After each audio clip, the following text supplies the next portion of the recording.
Hello, everybody, and welcome to the stream. I was muted there for a second, so apologize for that. Today we have ourselves a big playoff matchup here.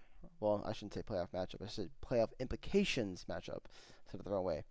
Yeah, the winner of today will basically control their destiny into the playoffs as the 3 seed of Group um, A, I believe. Let me double check that. uh,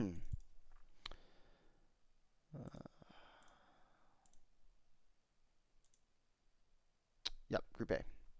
So yeah, the winner of this will control their destiny with the last 2 weeks. I know that Vancouver has a bye and then plays Hidden Leaf, so they would basically just have to win their last week's matchup and they'd be in. And then Small Brains, if they win today, they would just have to win out and they'd be in. So they have Capuchungas and Scorch on the schedule. But yeah, so big playoff implications here. Obviously, neither team is guaranteed a playoff spot just because they win today. It just means, like I said, they control their own destiny. The other teams in the group, with the exception of Capuchungas, let me check standings real quick.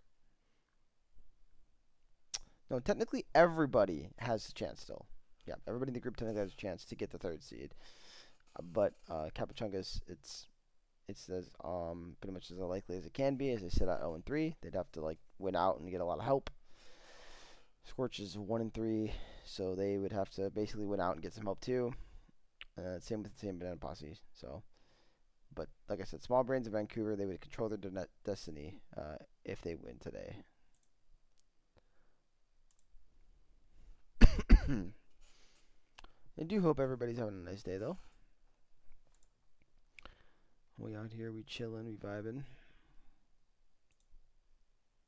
hoping for an excited, exciting series today.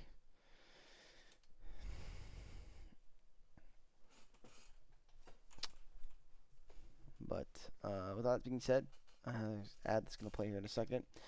I'm gonna throw in some music and wait for whatchamacallit link. Draft link. Oh wait. Actually here it is. We have a draft link. Never mind. I won't go completely AFK because they're drafting. I'm staying.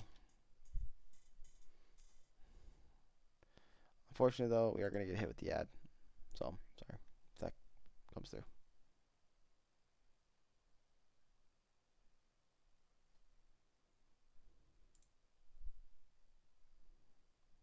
Alright.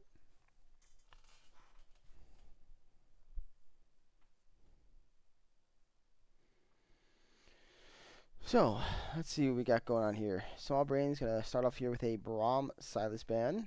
On the other side, pretty expected. Vancouver going to ban out one punch here, get rid of his Zach as well as his Ivern. So, heavy target here towards the jungle of Small Brains has been the kind of the game plan for most teams this split. Let's see what Small Brains decides to do here for their third. They're going to go ahead and get rid of the Kane. I assume for jungle. Vancouver's had a lot of things moving around, so I honestly don't know exactly where everyone's going today. I think Pixel plays that in the jungle, maybe. Honestly, don't remember. And then Vancouver is going to finish off their bans here with a Morgana ban.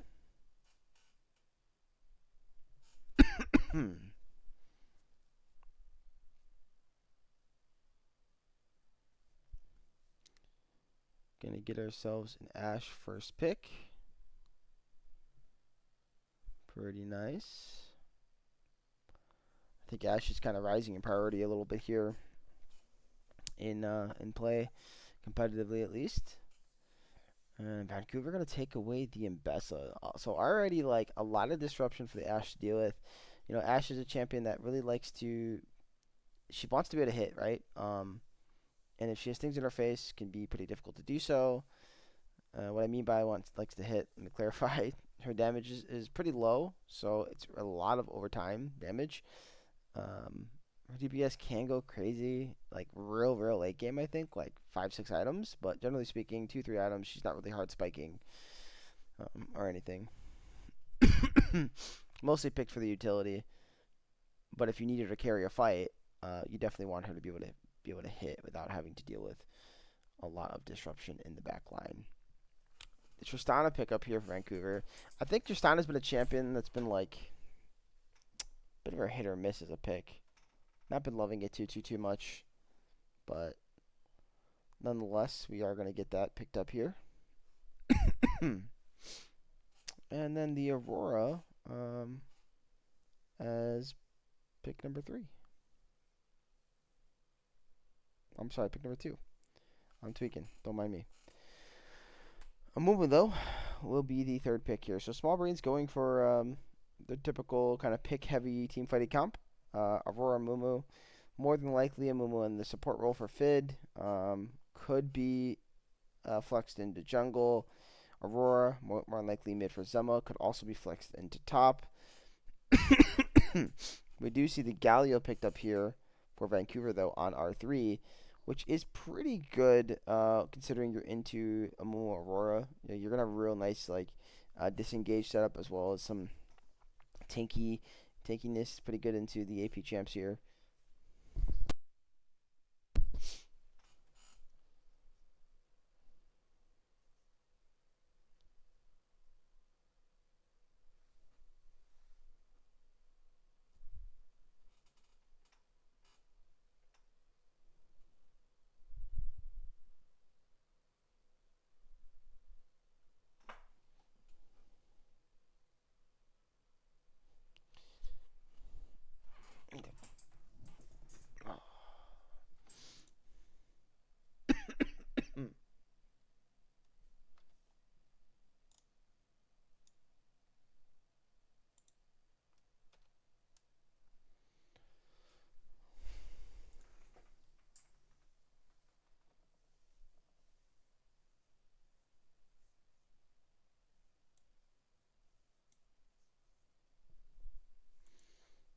Alright. Welcome back. Sorry for anyone who might have missed the first couple of picks here, but as you guys can see, we had the Ashe, Aurora, and Amumu taken here for Small Brains on the first 3 picks here, and Vancouver going for the Mbessa, Tristana, Galio. Right now, both comps are pretty good. I think Vancouver's got a nice setup to kind of counter the dive of Small Brains with the Galio pickup and then the re-engage with the Mbessa. Small Brains, though, is really good at getting picks off. Certainly could blow up targets. Their team fight is just as strong, though. Amumu plus Aurora could be pretty big. I'm wondering if you've seen Abyssal come out of this Amumu pick, whether or not it goes support or jungle. I think it could be very strong to set up more damage out of this Aurora. But really depends here on what is going to be the last 2 picks for Small Brains that I'm really curious about. It's going to kind of help their draft. Vancouver here going to go with the Alistair, so that is going to obviously be support. Into a Amumu, I think it's kind of skill dependent. I'd want to say that a Amumu Ashe would actually win early into that. Because level 1, I mean, Alistair's really not a champ, right? You know, all he has is Q. So they should really get the push early on that bot lane. Again, assuming a Amumu goes support, which is generally where it goes for Small Brains.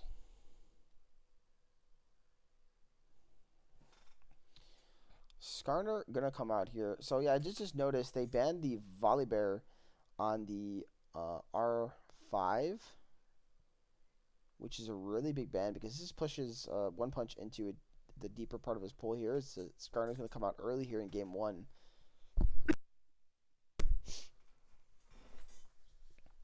And then we're gonna see the Renekton. So I worry a bit about Small Brains comp, just a little bit.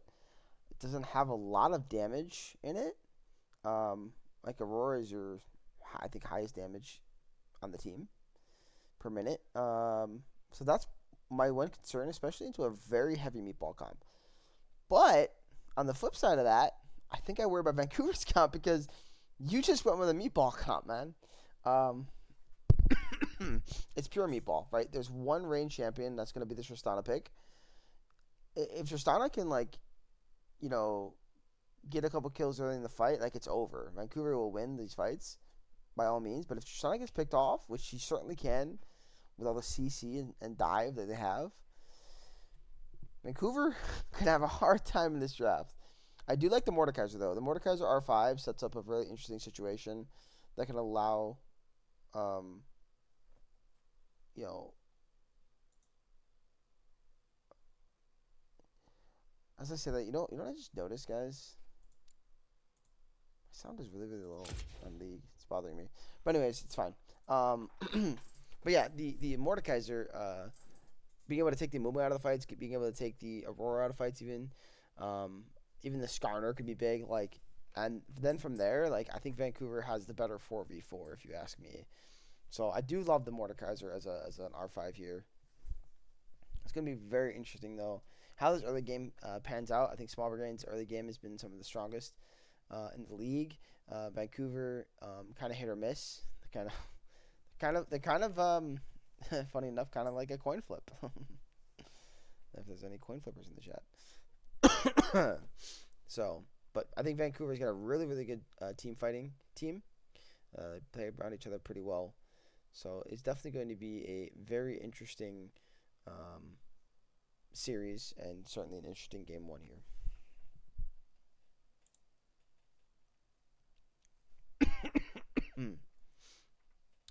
Not entirely sure what we're waiting on, but that's fine.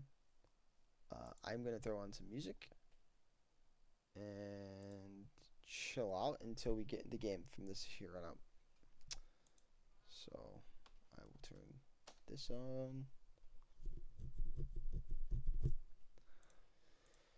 And make sure that's not too loud. I'm going to blow out your guys' eardrums. And I don't know. Let's throw this on.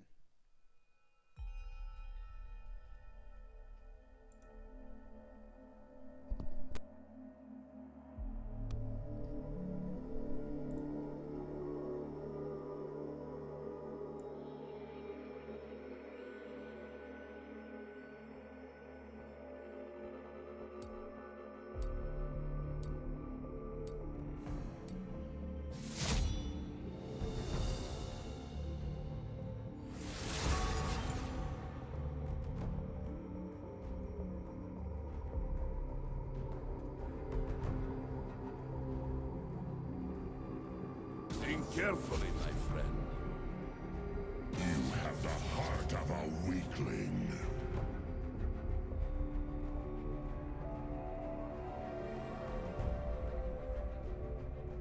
You can't cage me for long. You recognize that will come either way.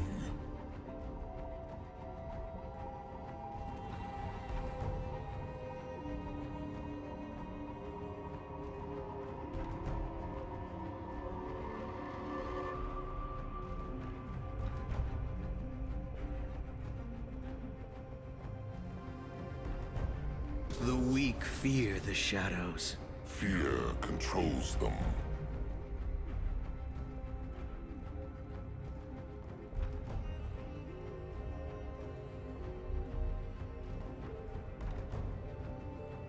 Your worst decisions will haunt you.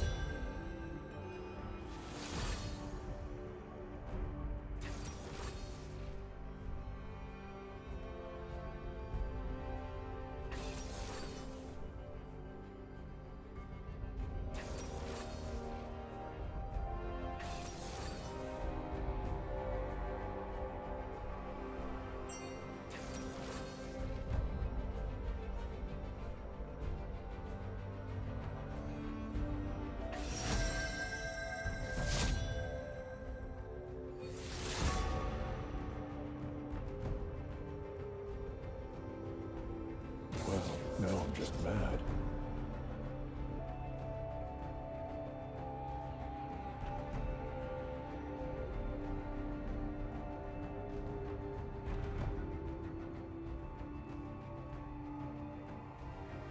warrior's spirit is never broken. Happy to sit this one out.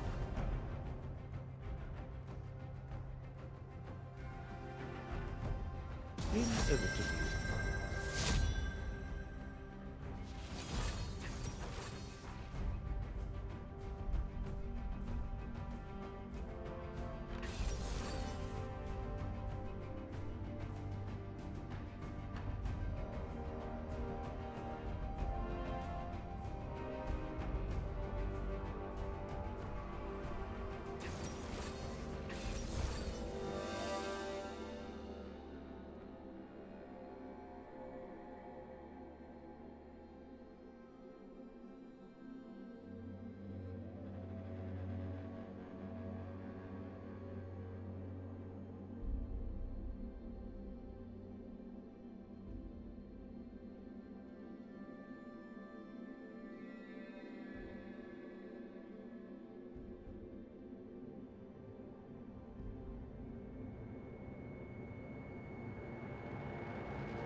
Perfect. What? Where did they add this? What? They made changes to this. This is confusing. Welcome to Summoner's Rift. Where's the... No? 30 seconds. There we go. I say that there's an invade happening. Holy moly. Alright. First blood going over to the Aurora. I'm sorry, I'm so lost in the new changes here. And I was like, where's the time controls?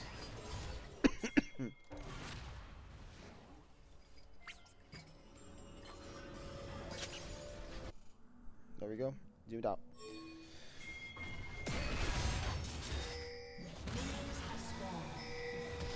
I'm trading up here in the top lane. Marco is going to get the better there of Vic. And Vic is super chunked here. He's probably going to have to reset. Has no flash. He did flash W to get the kill here onto the Mbessa, which it is an Mbessa jungle I didn't talk about. No one won the first match yet. This is the first game.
Very quiet early game so far.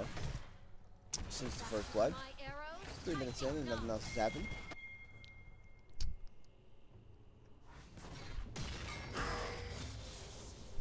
Need some brawling, man. Need some fighting. As I say that, top laner is brawling. Marco really getting the better of that matchup. Right now, up over 10 CS at the moment. Marshall, though, walking into the Mumu here. The one punch getting knocked over the turret, and he's going to be taking a turret shot. Skarner should be dropping here. That's going to be first, or not first blood, but a kill going over to Choros.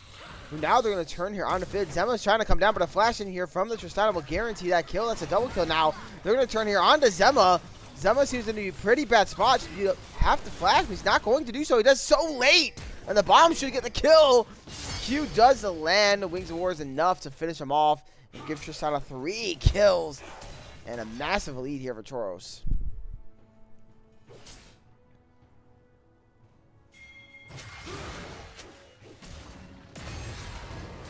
For small brains, that is definitely not what you want to see here.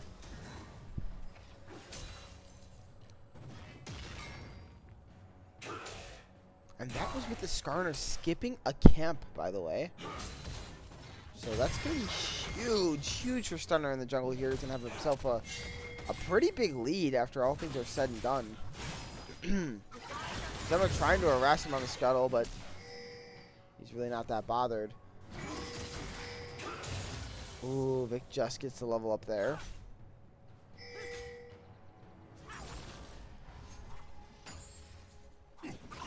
Yeah, pretty unfortunate. What we saw here happen on the boss of the map, I would agree. Their drop ward.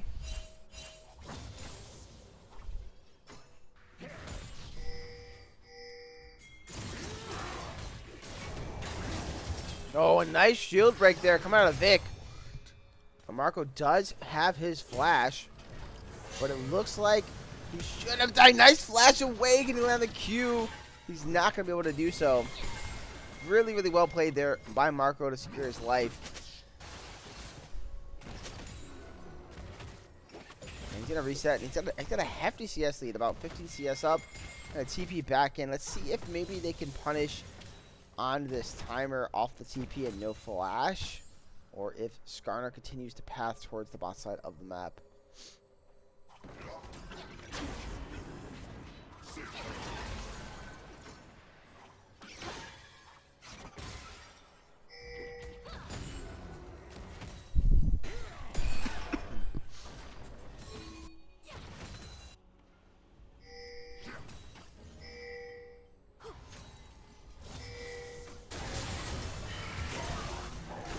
They are going to do so. Dominus is going to come down, but into the death round goes One Punch. He's actually losing this pretty hard. One more Q should do another auto. Yeah, it's going to be at least one kill going over to this Mordekaiser. Let's see how this rest of this fight goes, though. The passive's still running, and Vic's going to be able to pick up the kill, so it ends up being a 1-for-1, but I'm going to say that probably favors the Mordekaiser. It's just going to get bigger and bigger off stuff like that. He's going to miss a bit of a wave, but still up in CS. Meanwhile, Zemma's going to try to poke out Pixel. So I'll see the electric pot. One more auto should do it. It's going to use the W, and that's going to be a solo kill for Zemma on a Pixel in the mid lane. Definitely something they desperately need after the early game started to go awry. Fidzik, though, he's looking for an angle here with the bandage toss. Stunner, though, is in the area. They are going to spot him here. Are they going to turn on a stunner? It does not look like it. They're just going to go ahead and give over the camp, which I think is the correct thing to do. We do have grubs coming up here in a minute. And obviously the first Drake was taken by Vancouver here.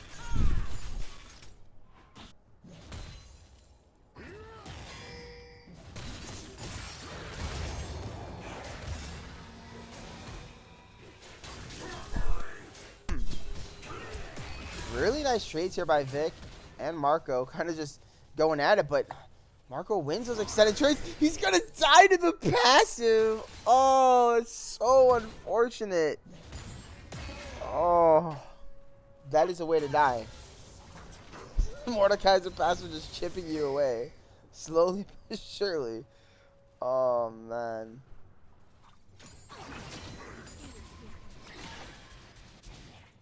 I'm sure the Haunted guys had something to do with that a little bit, but meanwhile, we do see Skarner coming up topside here. He still has no flash. The Skarner is still only level 5. There's really not much you can do. Best collect this wave. He does get 6 here. Stunner is also in the area, though. And they're all set up for these grubs. One Punch cannot walk through safely. You even see the Alistar on the way. VIP setting up the objective very, very well. Zemma is going to get hit by the taunt and the knockup, so it's a decent amount of damage on a Zemma, about half HP. Here comes Yashir, though, going to land onto the Galio, but they're not going to want to look to turn here. Marshall with a nice headbutt pulverize here onto Vic. Looks like all the grubs are going to end up going over, so in the end, huge, huge win for VIP, who now got themselves about a 1.2k gold lead. And with these grubs, they could look to extend on these plates.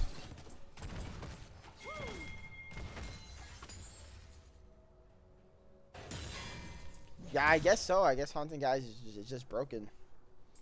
I don't know much about the matchup, so. Except the fact that Mordekaiser is going to win the extended trades. That's all I would know. So.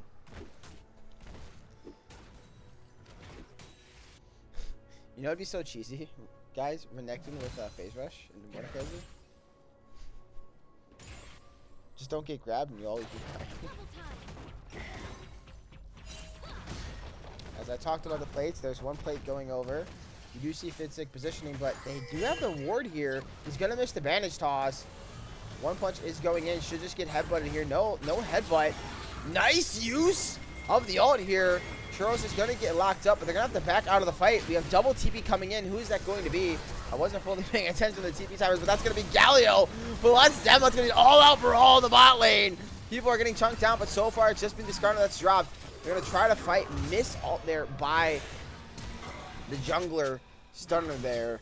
And in the end, it's only one traded off of that crazy fight in the bot lane, and Vic gets a solo kill on the top. So that's being across the map, a 1-for-1 on the overall play.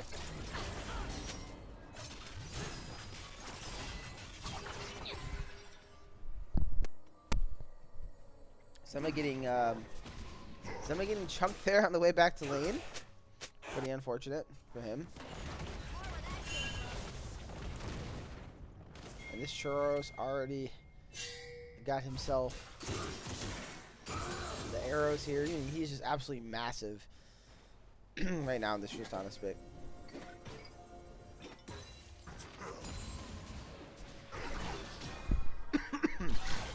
I talked about it a little bit. Obviously, like, it is going to be this Tristana comp, right? If Tristana can really be strong and has the protection from all the meatballs, I think they'll be able to carry off her back. And right now, it's working so far. Of course, Mordekaiser will bring some damage to these fights, as well as Mbessa, but really, that's the big thing. They're going to try themselves a play here on the mid lane. Oh my goodness, the Asher from downtown is going to connect. What a flash. So unfortunate for Pixel not seeing the Ash Arrow. That's crazy. Dropboard, you're killing me in the chat, bro. Yeah, that was an insane arrow. And I'm not surprised coming from Mono. His Ash has always been very, very impressive. Man. Let's see if they position for the Drake. Now, Galio was dead. He doesn't have his ults. They are obviously stronger here on the side of Vancouver. So, One Punch might be looking for something cheeky. Does he go in for the steal? Doesn't look like he's going to commit. Ends up being secured there by Stunner. So, Red side now up 2 Drakes. They got all the objectives advantage. They got themselves feats now off of that as well. So they're definitely in the driver's seat with this 1.4k gold lead or so. So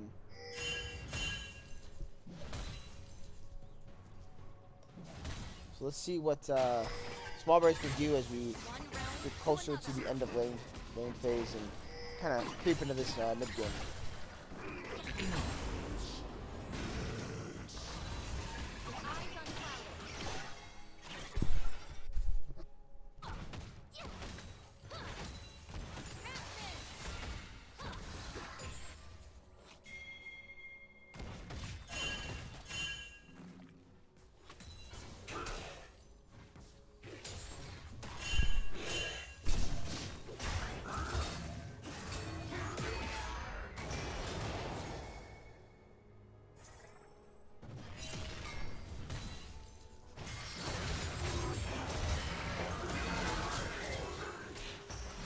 Got a bit of a battle here on the top side. Marco is actually getting the best of that, but Stunner is going to come up just in case. Doesn't matter though, ends up being a solo kill. They're trying to focus on Pixel here. Stunner does not end up using the ult, which is very interesting. I think that ends up being a kill if he does decide to do so. Ooh, someone's got to be very careful how he positions here. Stunner is on the way. Let's see, they're going to try to look on a Stunner. That's a lot of damage going on to him. That should be at least 2 kills. Oh my goodness, the Ash Arrow almost lands. What a dodge. Skarner's still holding on to that ult. Oh my goodness, that was so crazy, man. And there it is. Finally going to use the ulti here. Unfortunately, though, someone's going to miss the W. They should still have enough damage for the kill. They're going to dive him, and he is going to fall. Skarner is going to pick up the kill.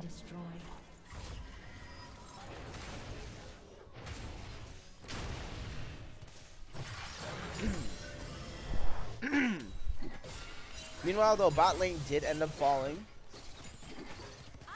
And so that's just more gold and for the side of Vancouver and the Tristana.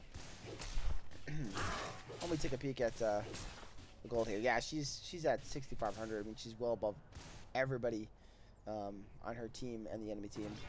Next closest is Mordekaiser with 5,600. Yeah, pretty exciting game. All time in kills. Vancouver and Vic kind of duking it out once again. Man, Marco nearly able to dive this Karak and get himself some snake boots, but he's going to let him live for now. I said snake boots. I'm sorry. Crocodile boots.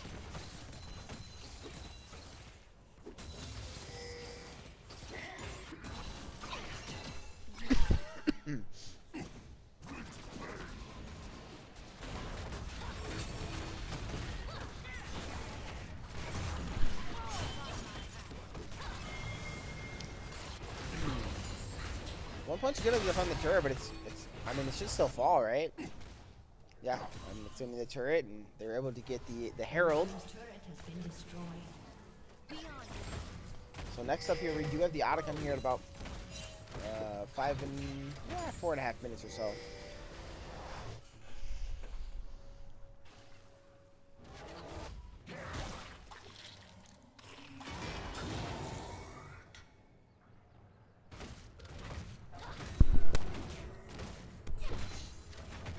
And you see this gold lead just kind of growing a bit.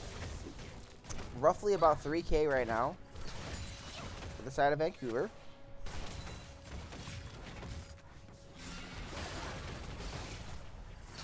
Oh my goodness, look at the damage on a mono. Hard to chunk down, does end up getting cleansed out, which could be good for the future fight. Meanwhile, though, we're having another just top brawl, and Marco's just getting the better of the Butcher every single time. Does miss the Q flash, though. Is it going to matter? The sustain isn't enough! Oh my goodness. Such a close fight. Vic nearly able to kite it out. They do get the flash out of Marshall. Oh, nice bandage toss from over the wall. Nice flash engage from Fid. He says it will not be denied, though. He is going to end up falling. Marshall should eventually die here, but I'm not sure if that's really the trade you want.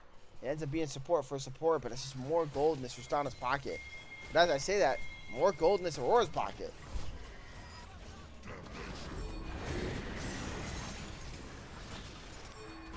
Herald is going to be used bot side of the map. It doesn't look like it's going to break the tier 2. They're going to decide not to focus it and instead go towards the Drake here. They do see them walking as they have the control ward, but it's going to be pretty hard to contest. They are missing both the Curse and Mommy and the Starner ult, so looks like this is probably going to be given over. Yep, and it's going to be secured there by Vancouver. So far, Vancouver, macro-wise and tempo-wise, is really, really good on the map. I really loved what they were looking for from Small Brains to kind of set up maybe the Drake by getting those kills secured, but maybe just a little too early, and they weren't able to hit that Drake. So now, I mean, they're 5 minutes away from giving over Soul. And I don't really think you want to see a invest on Mordekaiser Alistar with the Wind Drake, man. Let alone this Tristana and Galio. Nice headbutt pulverize from Marshall being that close. Actually, really, really impressive. They end up getting the TP here out of Zema just to defend the mid lane play. Alright, Marco's going to take him to the death round, but One Punch is going to be here to help him out. Otacon, mind you, is spawning very, very soon, so if they're able to get this kill, it could be pretty big, but no. Marco might be able to just turn this back. I mean, he is so, so strong. Potential here for the 1v2. They are chunking him down. Really nice use of the ult here. Going to stun him up, and they're going to get the shutdown for Vic. Really, really massive here for the objective. Unfortunately, though, Zema is forced to burn the flash on the other side of the map. As now Toros is going to hit onto this turret. And I mean, look at the damage the grubs of Tristana. She just does so much.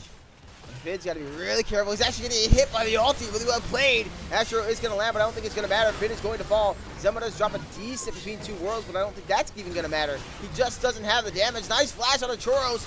Now trying to focus on to Marshall as everyone's just kind of walking away. Pixel is very, very low. They were able to pick up the cow.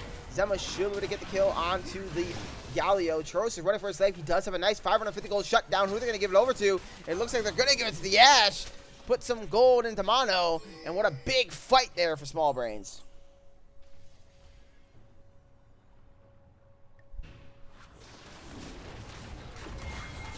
Bit of a crazy engage there out of Stunner. He ends up being the one that lives, but you're jumping onto the Amumu, who, I mean, sure, it's nice to pick off an engage tool if you can, but at the same point, he doesn't really need to be your focus. And due to that, they're able to do some damage and win the fight.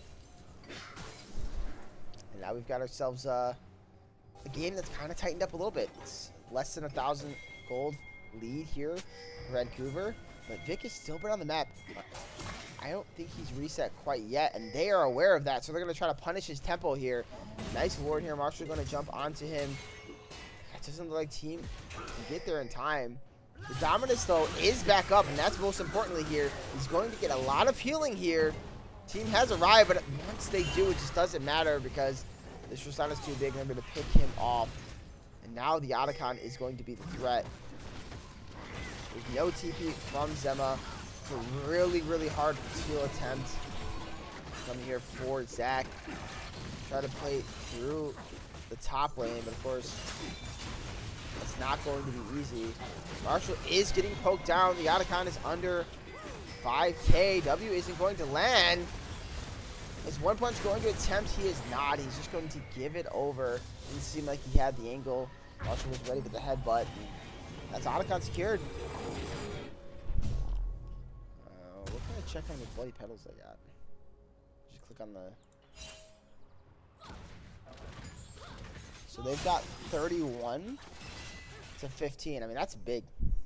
Right? That's a lot, like a lot, what almost 2K's worth of extra adaptive force and XP. Oh no, Zema caught trying to reset in a bush. He might be able to get out. No, he just barely doesn't. Ends up falling here. Caught there on that bush. And with Cloud Soul coming up in 30 seconds, I feel like One Punch has to try to steal. This is their best opportunity to do so. Baron's not up for 3 minutes, so if he does fall grabbing it, I think it's really, really good for team. Zema does have TP when he respawns though, but it is going to be about a 10-second difference.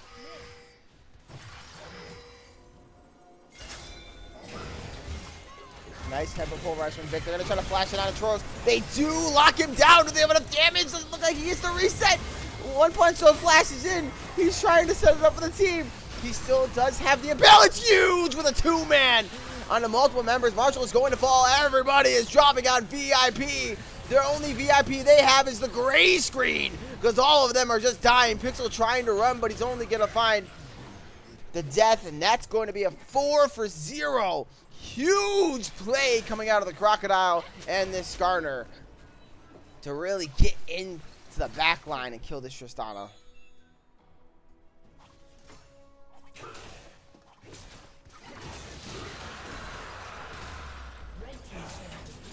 Mind you, they pretty much did that entire thing without Zema, which is insane. And that's kind of what I talked about, right? If the Tristana falls, if she is picked off and killed, it is so hard for Vancouver to fight.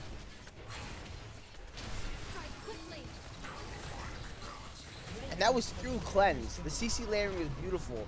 From the Renekton W to the Amumu. I think he flashed in to get the Amumu alt and CC. Just really, really well done there. But now, can they do it again? I mean, yeah, the gold is in their advantage. Right? They're up now about 800 gold, but this Tristana is still really, really big. So they do fish with the Ash Arrow. They're not going to be able to land it, but Between You Worlds is going to come out from Zema. Zema wants to fight. Zema says, I'm going to take your life. Marshall now going to get punished for his 80 carries mispositioning, and there's nowhere for this bull to run. And all of a sudden, Small Brace is turning this game around. It was really scary early on, but with Baron spawning in 30 seconds, they have the advantage on the map.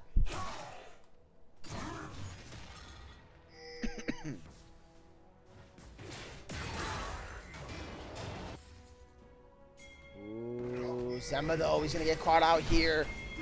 This certainly should be a dead Aurora. Flash as you might, it's not going to matter. They do pick up the kill. Meanwhile, I'm pretty sure I saw a TP out of Vic. It got canceled there by Marco. That's going to be another kill. And even though Stunner might end up falling here, this is huge. He ends up dodging out the Impale. He is surviving, at least for now. Dashing away the flash from Pixel. They're going to get out with their lives, and Troros is back on the map. Baron is in threat. Yes, you might have taken a turret, but look at what Mordekaiser is doing on the other side of the map. And Troros he can do whatever he wants. There is pretty much no kill threat for him. I'm looking at the cooldowns here. They do have the Ash Arrow. If Choros gets too aggressive, he does not have the cleanse. The Ash Arrow is going to come out, but it's not going to land. It does end up catching here on the Pixel. And Marco is burning down this inhibitor.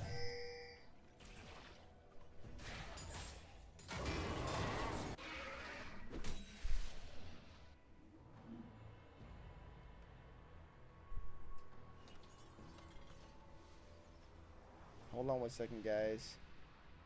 I meant to...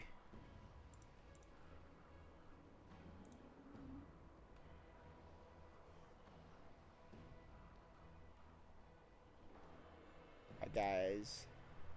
I'm back, sorry. I kind of paused it here for a second. I didn't realize there was a dang ad. So sorry, guys. Pretty unfortunate. I meant to snooze that. Got distracted because of the team fight. So for anyone who's watching without the ads, you're lucky. Whoever's watching with the ads, that's pretty unfortunate. Baron is still on the table, though.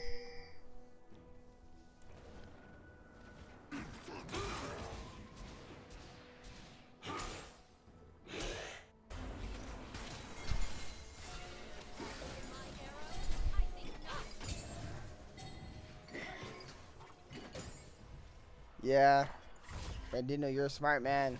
I meant to snooze it. I knew that it was gonna come up at the 25-minute mark, but there was that big team fight, so I got distracted. Hopefully, there's no Baron fight before the ads. Okay, perfect. Head came back in. Thank God. Nothing happened, guys. You missed nothing. I paused for like 30 seconds. You guys caught up. We're good. We're good. We're good.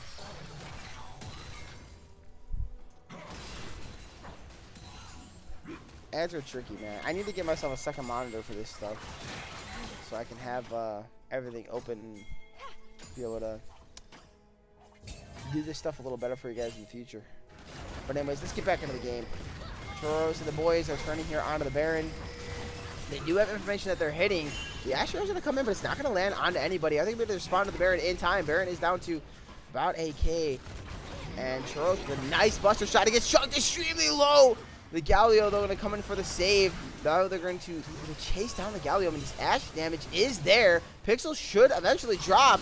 He does. Nice flash there from Marshall, but Marco is going to take the inhibitor on the other side of the map. So this looks like to be a trade for Baron. And all that. And by the way, Soul is up. What? We're here about 30 seconds. So this Baron is very, very pivotal here for the side of Small Brains. You do not want to be fighting for this Baron at the same time. So they're going to just go for the 50-50. As if Stunner can get himself a nice ulti. He's going to get in. He steals the Baron. It might be for his life, though. Shut down going over to Zema. Meanwhile, Vic is losing the 1v1 on the top side. He's forced to flash away, but it's not going to matter. Marco's going to pick up the kill. Now Soul is coming up here in 10 seconds, but Marco is in the base. They're also going to mark the Skarner, but the rest of the team is staying on the map. Right now, there's no jungler for red side, no top laner for blue. They're going to start hitting this objective. Can the Skarner get in there? I don't know why you're trying to fight the Mordekaiser in one punch. You got to get into the Drake pit.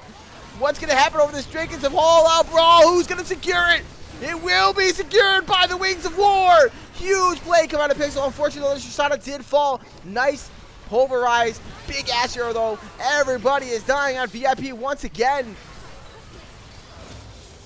And everybody's falling apart. It's like both teams are monkeying it around, man.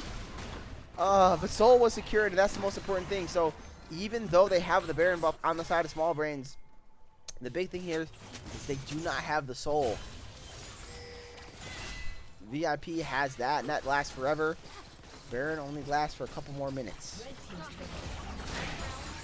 But let's see if they can grow this gold lead. They're now up about 2K so far. Baron has been successful usage. At least got one turret.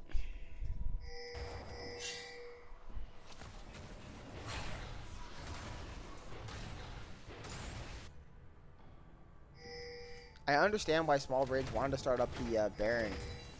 And I understand why you wanted to send someone to stop the Mordekaiser from pushing. But it just seems pretty unfortunate what has occurred.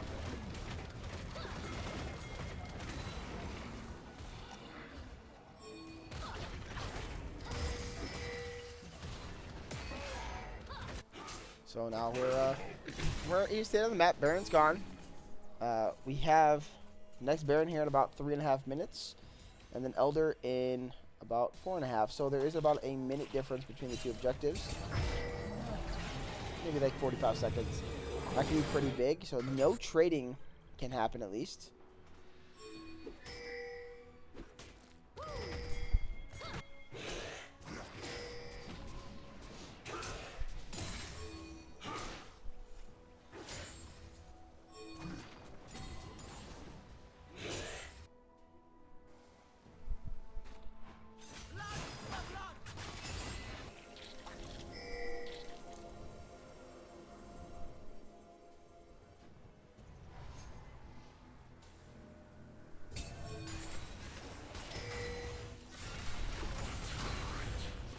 Most important thing I think is this Ashe now is all caught up in gold into this Tristana. In fact, even has a 20 CS lead right now on the Trist.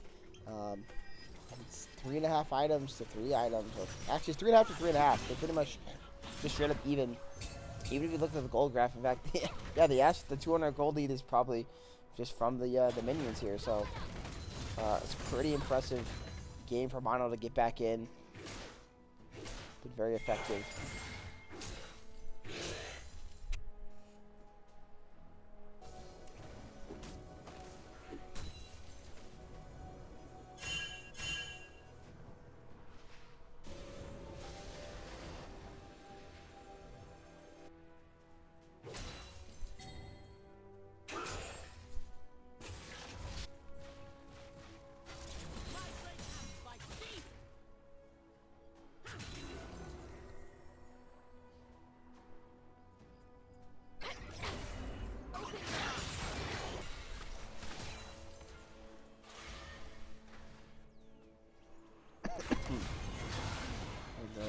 They're gonna find Marshall. That forces the Unbreakable Will.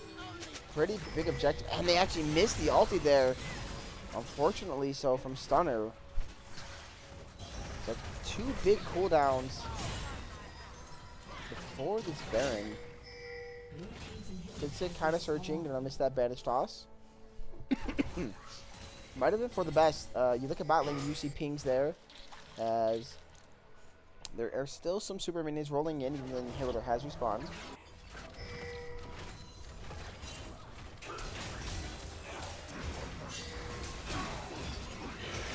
Well, they're going to try to turn on a Pixel straight up here. Bit of a tempo play, and Pixel looks to be caught out. They're going to burn his flash. That does mean that the Dominus is going to be down here for the Baron. And critically, the inhibitor is getting hit up right now. Inhibitor nearly falling to the minions. Can they stop it from dying? Oh no, it's gonna die. A bit of a mistake here out of small brain, trying to look for more than they should. They're just gonna end up losing their inhibitor as the Baron is coming up. The worst one to lose. I mean, yes, you burned a flash, but was the flash worth part of your base? And now Vic obviously does not want this 1v1. He's going to get chased down with this Mordekaiser. Nice dodge there with the jump for Choros. So Vic does end up getting out. He's actually going to TP into the mid lane. They're aware of the TP. They do spot it. This might be a bit of a desperation play coming out of Small Brains here. If they're going to do this, they're going to have to hit right away. They have 2 minutes pouring into the base. Vic is trying to zone, but he doesn't have his... He does have his dominance actually back up. He gets hard chunked here. They're trying to catch out of Choros. Choros though does get away. They are able to burn the Unbreakable Will. Stunner actually going to walk in. He feels pretty safe. Now we're going to start focusing on the back line. Vic's already pretty low. Nice curse to that, but he's going to find multiple members and everyone's just dying all of a sudden. Zema turns it back. But wait, Marco does show up. What can he do? Can he turn the fight for his team? He does pick up the Skarner. That does mean that Baron might not be on the table. They are looking for the jungler right now. They don't spot him. Just barely gets out alive. They're going to hit the Baron though. They don't care if they have a jungler or not. I think that's the right decision. That does mean I'll have Baron, but Elder is going to be on the map. You see Ambessa trying to get there. Does have the smite, but it's not going to matter. What a crazy game this has been. 35.5 minutes in. You gotta think if they don't give up their inhibitor on the backside of the map, where this game could be.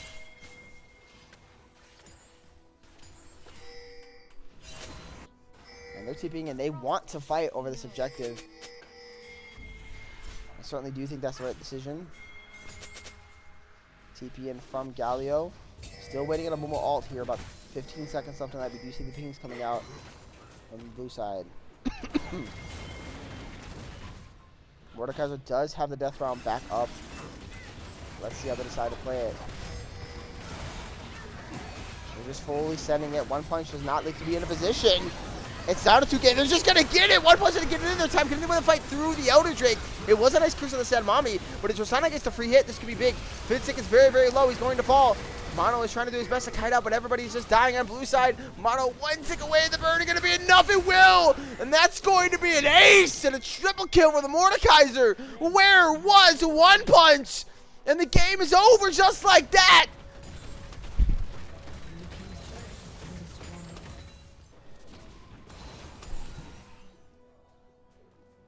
Unbelievable. What a game won out of these two teams. If this is how the games are going to go, I'm really, really excited to see game 2. Because what a fist fight. What a battle. A summoner has disconnected.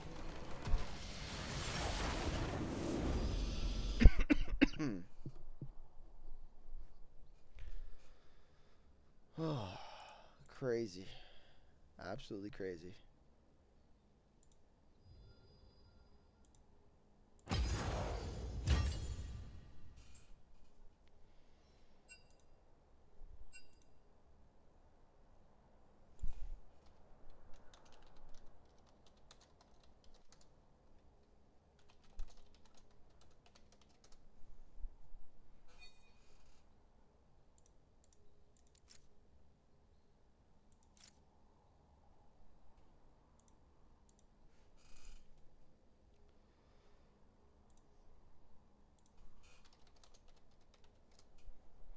All right, let's see if they got the draft for game 2 started. Wait. Doesn't know they did it right.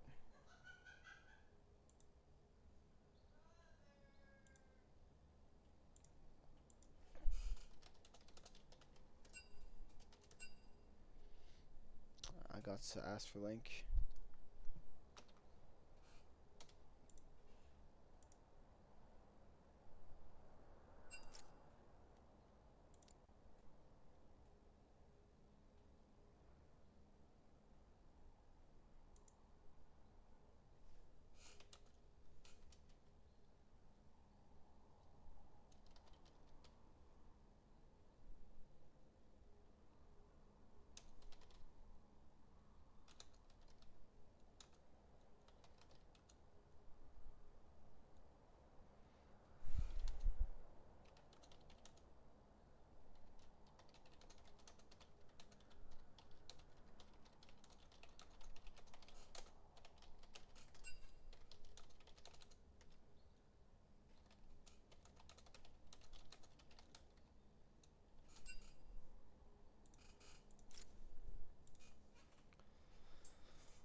All right. We're going from drafter to fearless draft simulator. Gotta love it. Not sure what happened there.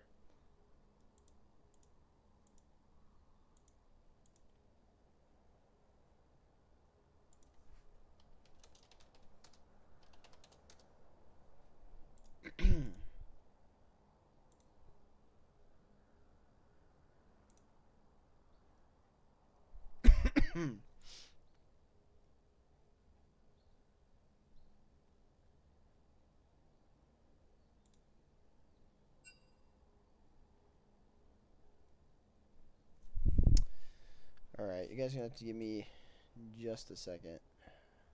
I'll be right back.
Alright, so we're getting into the draft, banning the Braum.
Welcome everybody from our prize stream.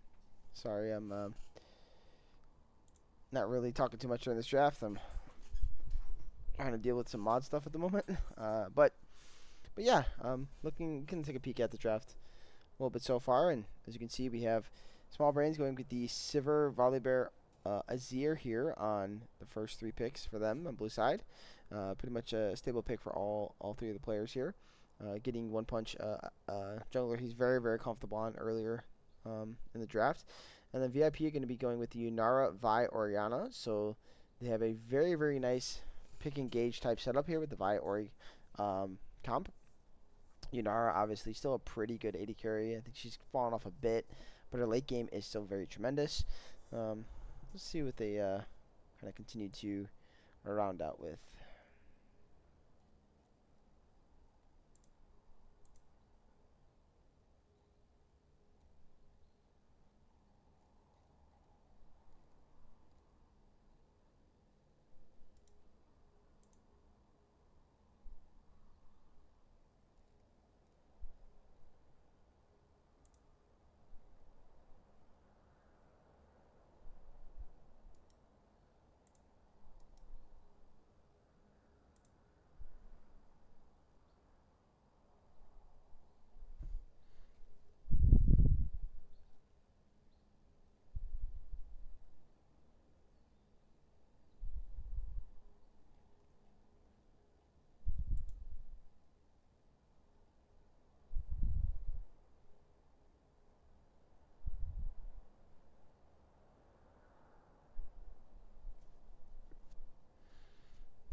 Let's see where VIP takes their R4 pick.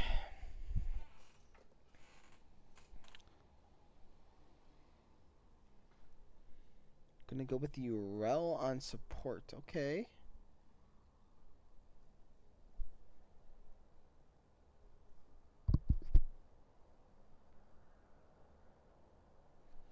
It's not looking like a horrible, maybe Nautilus angle if you trust your Nautilus. Poppy could be really strong here, of course, as well. Pretty good into row. Don't really like Leona. Really curious where they're going to take this. So I'm going with the Cassante here for top side. So really giving the Sivir and Zir a nice front line right now to do their DPS. I mean, this is going to be a really hard DPS camp for Small Brains.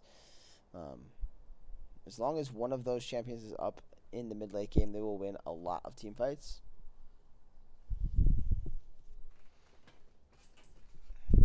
And a Lulu pick. Okay, I really like the Lulu here out of Fid if he's actually going to lock this in. Yeah, nice lock in here from Fid. I think it sets up the Volibear nicely, and it keeps the Sivir Azir safe, and makes it hard for Rel in lane as well. So I'm a big fan of this pick here as a B5. Let's just see what Vancouver decides to round the comp out with.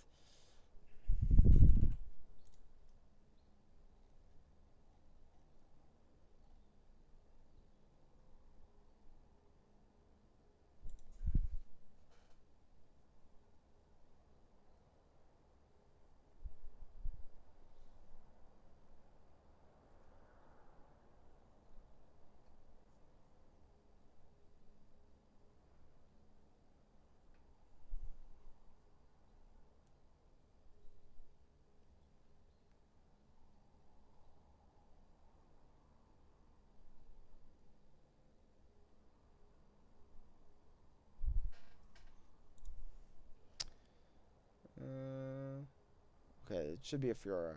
I think it's just because they're stuck on 5, so I'm gonna assume it's Furora locked in as the R5 here.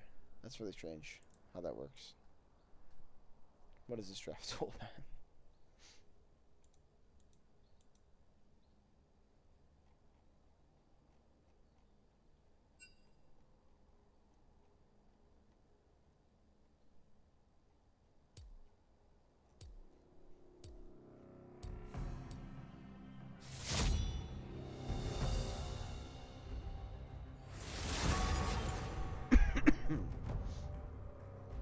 Think carefully, my friend. Alright. I'm going to... Well, now I'm just mad. A warrior's spirit is never broken. Throw some music on. Enjoy, guys.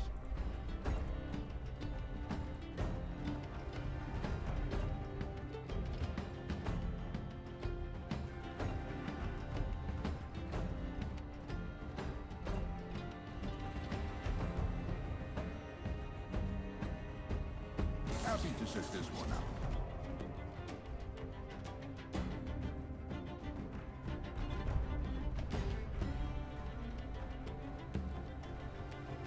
Grounded? Your worst decisions will haunt you.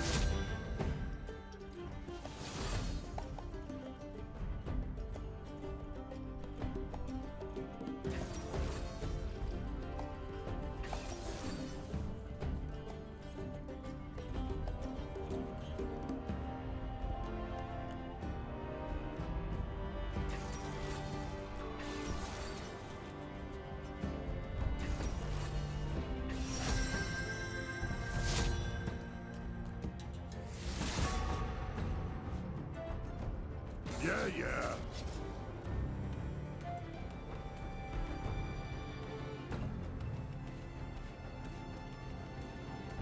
Inevitably.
Your boss is going off at you for missing a deadline, and you swear the clock just moved backwards.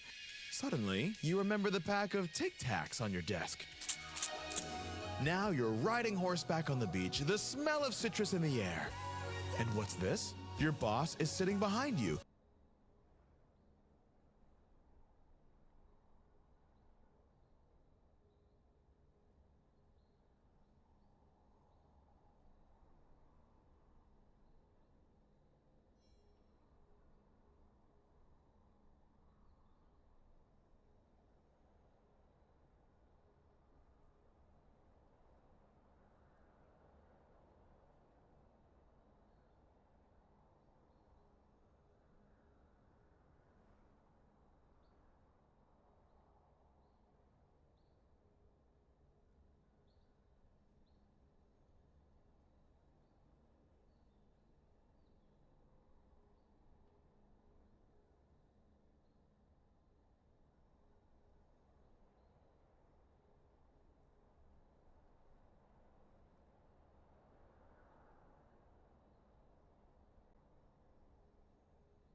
Alright, welcome back, guys.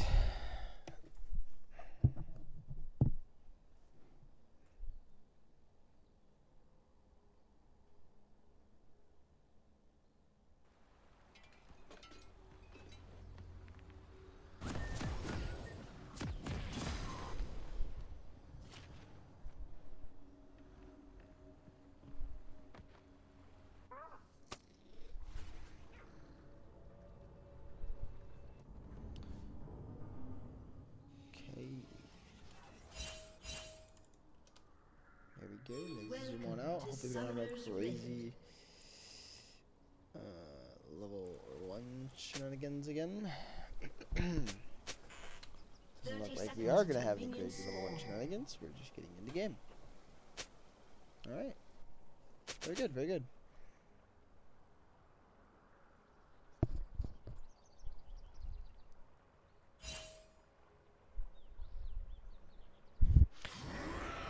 As I say that, they are definitely still walking in. Just gonna get a ward here on Stunner. Doesn't have a red trinket, so he would not be able to kill the ward. Oh, Mono nearly able to kill that ward. So close. Are they gonna look to chase this? Let's get the slowdown, but well, they do have a ward to spot out One Punch's start if he chooses to go Raptors. Looks like he does want to do so. And Fid is forced to walk the long way, which is really, really good for their lane here on Vancouver side. I don't think Lulu will miss any XP, but they also won't be able to poke them down as heavy. As you see, they're able to just kind of walk at them. There's a lot of damage here on a Mono. under 20% HP. I mean, a 10% HP. Fidzik also taking a huge hit, so a really, really nice setup there. Keeping them out of the lane. Ends up giving them a huge advantage. And Sivir naturally likes to push lane. So this could bode very well for VIP's bot lane and very bad for small brains.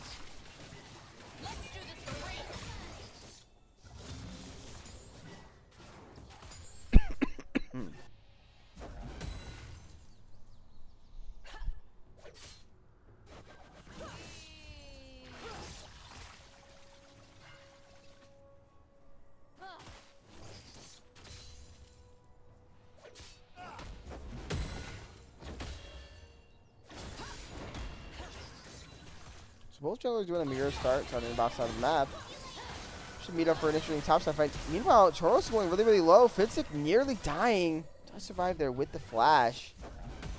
But a very, very, very close trade.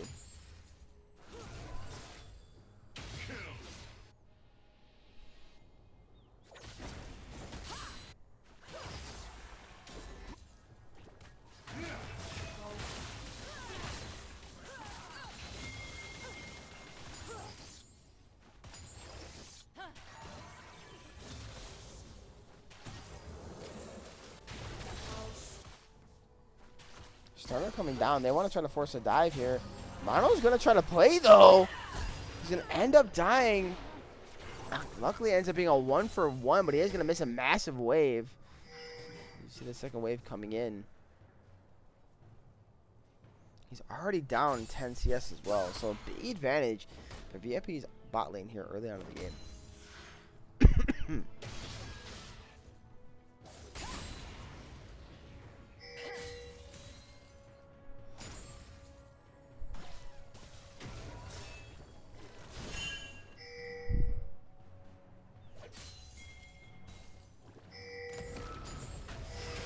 Trying to be aggressive here. Gonna flash in. Do they have enough damage?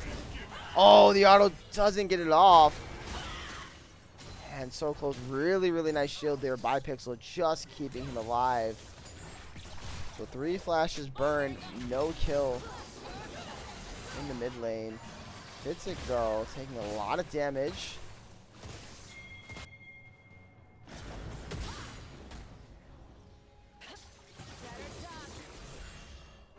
Nice poke there from Mono. A lot of trading in the bot lane. Been very, very heavy by both sides here.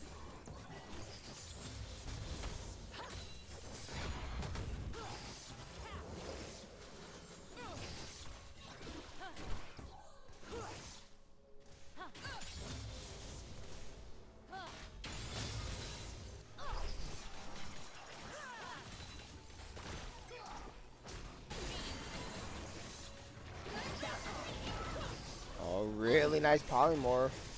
But Marshall's gonna be just fine. W to escape. Looks like they're gonna want to try to turn onto this Drake, but you do see Orianna has the push in the mid lane. So they have to play this very safe. They're gonna try to turn on Pixel. They know Pixel doesn't have flash. This might be a mistake out of Pixel here. Nice polymorph. He is just going to die. Trying to stop the play. So that means Drake should go over to small range without any contest.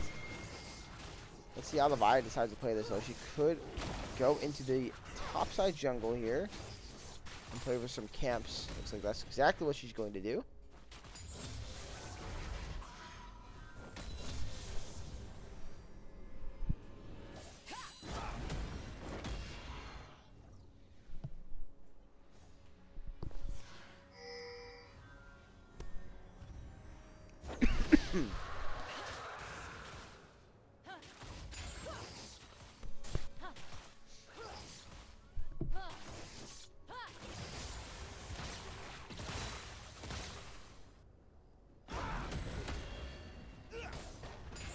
One punch though, he's none the wiser to the play. He's going to walk to his camps here. Obviously going to realize they are gone.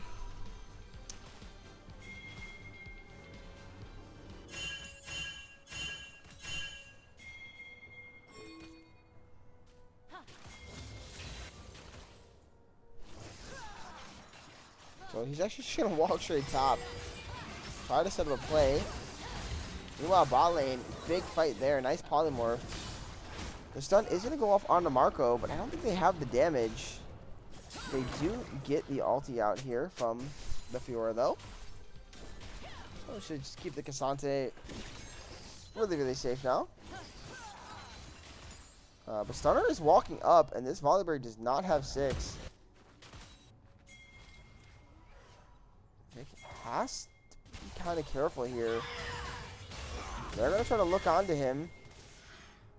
But they call it off. Very smart.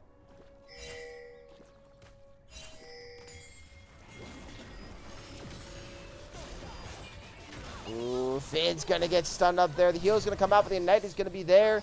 The shield isn't enough, and it's just not. Mono trying to turn it back, but Choros does have the ult. If he needs it. Big 2v2 kill in the bot lane for the side of VIP.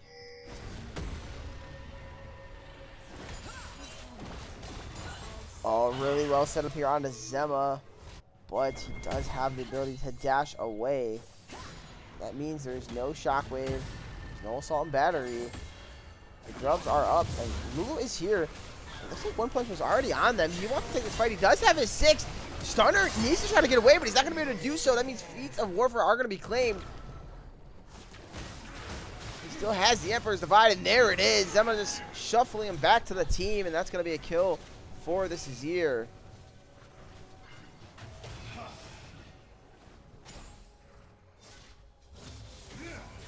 So, a few mistakes, and Fitz get off the roam timer first. Really, really big here. Now, interestingly, Vic is going to look for a proxy. I actually have no problem with this, as he's going to get most of the wave and going to distract Stunner. He probably ends up giving over a kill. Maybe not. He actually gets the blast going. He looks like he's actually going to be able to escape. A bit of a heist play from the Cassante. And that's all the Void Grubs going over to Small Brains. They're getting the objectives early. Seem to be in a really, really nice spot.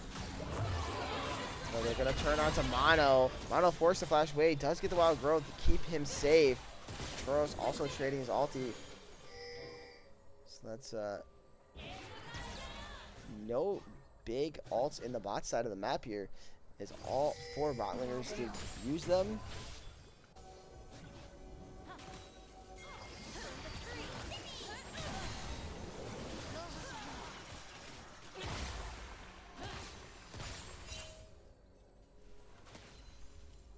So the question is, are these junglers going to make their way for a tussle in the bot side of the map?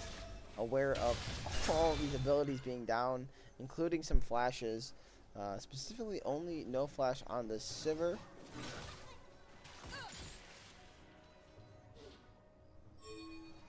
Vi, though, does have a tempo advantage, but the Volibear did finish his item. Oh, does so much damage with that Q, but he had to be very careful here. Oh, they heal bait with the barrier is going to be enough. It will be. What a play out of the bot lane here. Zema has arrived, but they're going to spot him on a ward. I don't think he wants to take that fight. He's still going to try, shuffling in. Oh no, a bit of a mistake. Possibly. Nice flash out of Choros. And now what does Azir do? I guess he is just fine because One Punch is like Superman flying in there, getting himself a double kill, flashing away to secure his life. And that is going to be a huge play here for Small Brains. We're clawing this gold lead back nearly to even.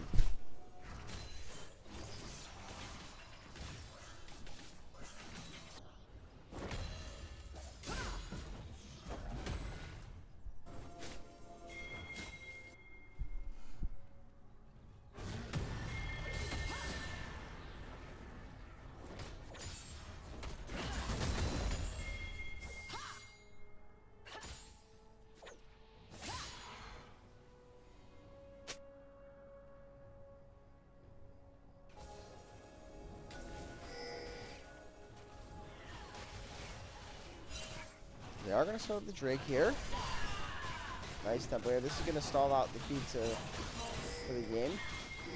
if they're able to acquire it. And I do think they should be able to do so without any contest. Volibear now is getting to his red buff, so Cloud Drake going over to Vancouver Impact Challengers here. With Herald going to be spawning here for another 3 minutes, so it's going to be a pretty long time before another objective comes up on the map. Of course, the tower feat is still available for either team.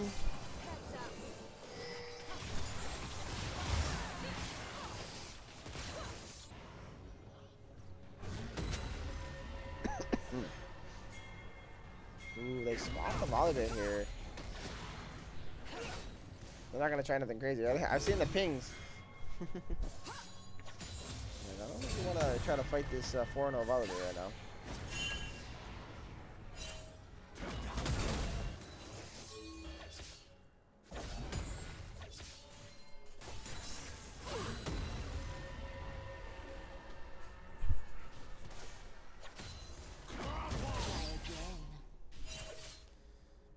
Put an initial post there out of Marco.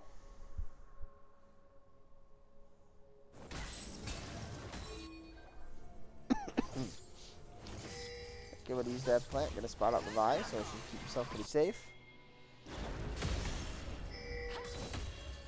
And Marco is not aware there's a bear in the area, and it looks like they're jumping on him. Meanwhile, bot lane, there's a lot of fighting as well.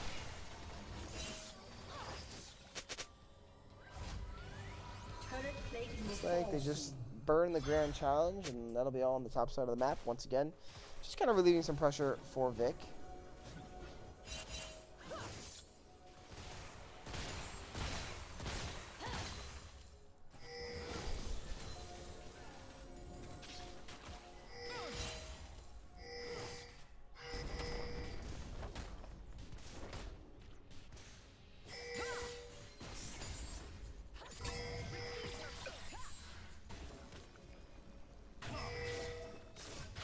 Trying to set up a play on a pixel. Nice Emperor's Divide. He's going to be able to flash over the wall, though.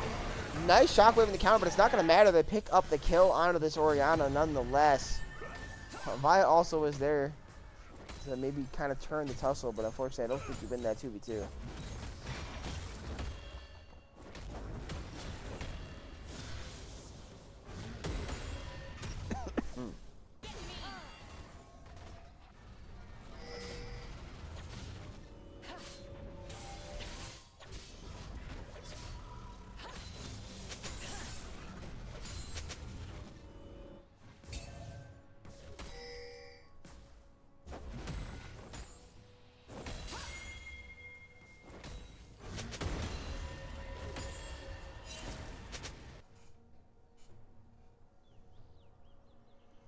Herald is now spawning, so let's see what they decide to do. Well, Kid actually went to the boss on the map, so I think this Herald should have no contest here.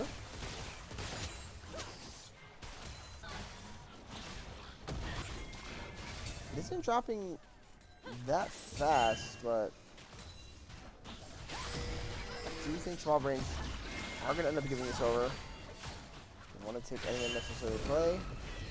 It might take the fight afterwards, though. They're going to initially turn here onto Marshall. Marshall's going to get a nice little engage, but unfortunately there's no one there to back him up. He does get help there from the Orianna, though. Find himself into safety. But there's a big cooldown that was just used there right before Drake. Just about a minute away.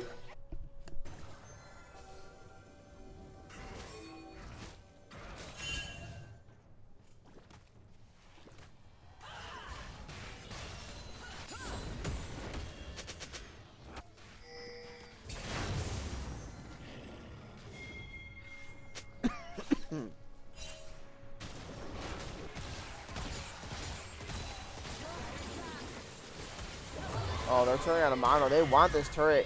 They get the flash out of the Sivir. They're actually going to TP in. That is going to be the Azir. Do they try to look for this play? Do the Emperor's Divide off, so they're not going to kill the turret. That's actually pretty huge. Nice polymorph as well. But Choros now forced the Kai back. TP does save the turret for now. But again, they do have the Herald, so if they want to break it, they can certainly break it with ease. And One Punch diving there onto the Orianna, though, but Zema looks like he's in a pretty bad spot. He's able to get out. Kind of stepping back, and he's going to get himself killed. Vidsick forced to flash away, and that is going to be the turret going over to the side of VIP. And then there's a solo kill on the top side of the map. Things kind of falling apart around the jungler of Small Brains. Mono does show up, so I think Pixel should finally die. Possibly. One more auto should do it. He's walking into the place. There's no safety there. He's walking directly towards this Fiora. Mono is trying to get him, but he's not going to catch him there with the boomerang. Drake is going to fall, and that's going to be feats claimed by VIP. So some weird plays here out of Small Brains. And all of a sudden now they find themselves down about 2k. Fiora is going to be able to get the crash here. It's a lot of damage there onto the tier 2.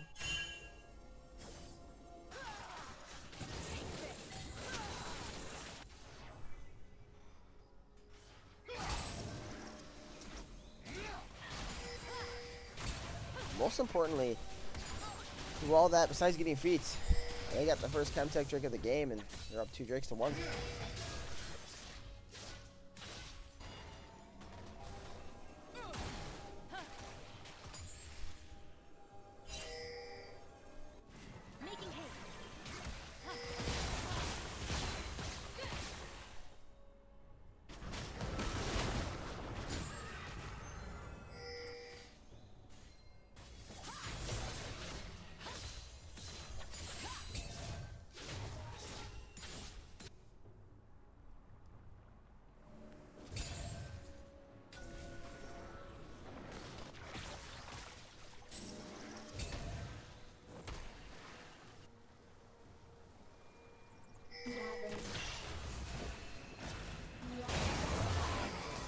Got ourselves a bit of a fight here in the mid lane. Gonna use the on the hunt, and Charles is gonna get chunked heavily here. It's pretty big with the Icon coming up here very soon. It is on the bot side of the map, and the most important thing is the tier 1 is still standing for VIP. Oh, Marshall making a bit of a mistake. Nice Emperor survive, and that's going to be the shutdown. They're going to try to turn on Charles. Flash in there from the Big Bear. Did he bite off a little more than he can shoot? It looks like he might have. He does end up falling, but it ends up being a net positive for Small Brains. Nearly kill the Vi as well and get the TP out of Pixel. Meanwhile, though, on the top side of the map, Marco is just pushing down this turret. Though a really nice play here out of Vic. Finds Marco under the turret, and that's going to be a shutdown and a solo kill. Well, wait a second. Small Brains starting to claw their way back into this game once again.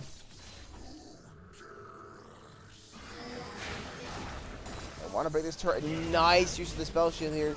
Is going to keep Mono safe. And just like that, the goal is pretty much back to even, guys. These teams seemingly are pretty evenly matched.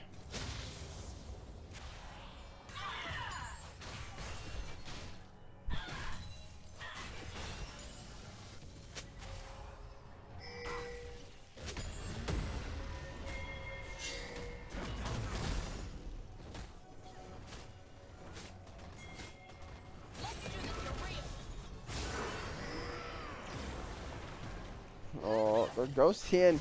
Luckily, Zach is going to dodge the Q.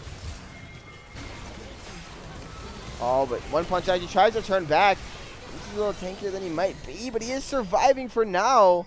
That means he is heavily chunked for the Otacon. They tried to catch out Marshall. Critically, though, Choros did use the ult there, so that is a big cooldown used. It looks like he will be able to get his reset off.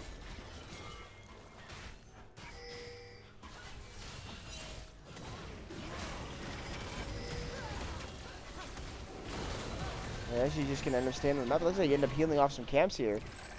Zero is going to respond to the split push here from Marco. Marco does have his TP, as well as Zema. We do see a couple TP locations. I'm just going to TP to the wave. You see the TP in the bush here. Towards Thompson, but a nice shockwave will catch 2. Cease and desist is going to come out. Only catch under one, but nice engage there from the Azir. Getting himself a double kill, making a triple kill. Make it. Never mind, no Quadra. Just give him the Quadra, boys. Go ahead and chase down Marco. He is certainly going to fall eventually here. And that is going to be the double kill here for the Bear. And a one team fight, most importantly, for the side of Small Brains. And an Otacon. What a fight. So much happening here. But in the end, Small Brains are going to find themselves on top. And now they have some 3K gold lead. And why don't we peek at... Oh, okay, so they got only 19 Spirit Petals.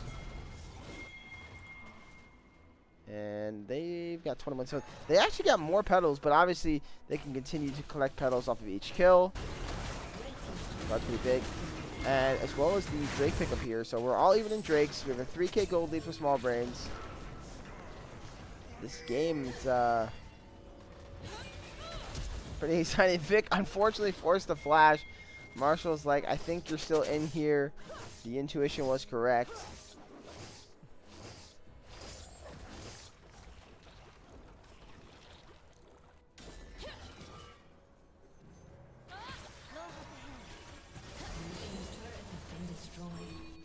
The main turret does fall though, so getting some gold back.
So we got Baron in 40 seconds. There's a lot of fighting around Baron last game. Let's see if we continue to get that here in this game.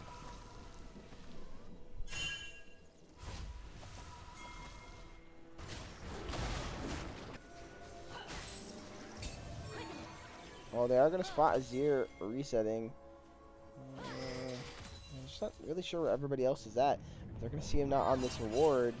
It's going to be very, very careful. Oh, they're going to try to turn onto him, but a nice dash away there. Keeps the Azir nice and safe.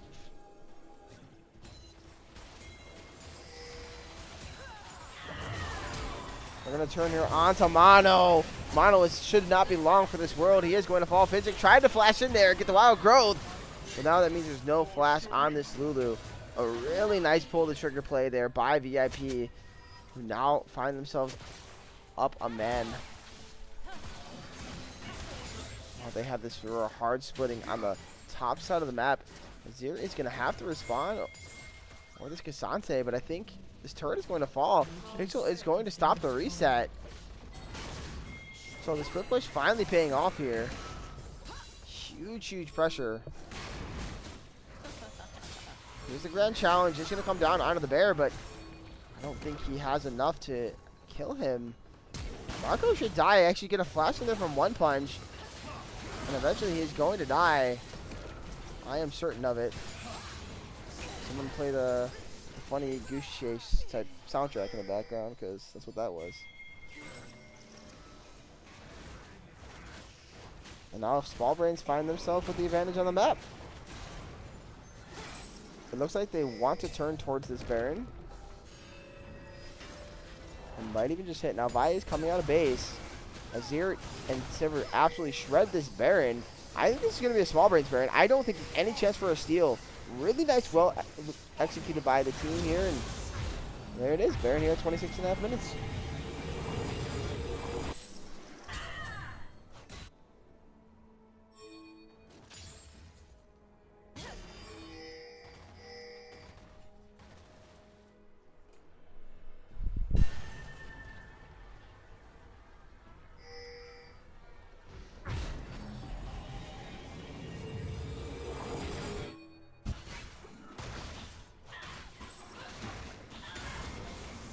Vic is just going to reset. He wants to be there with the team for this Baron.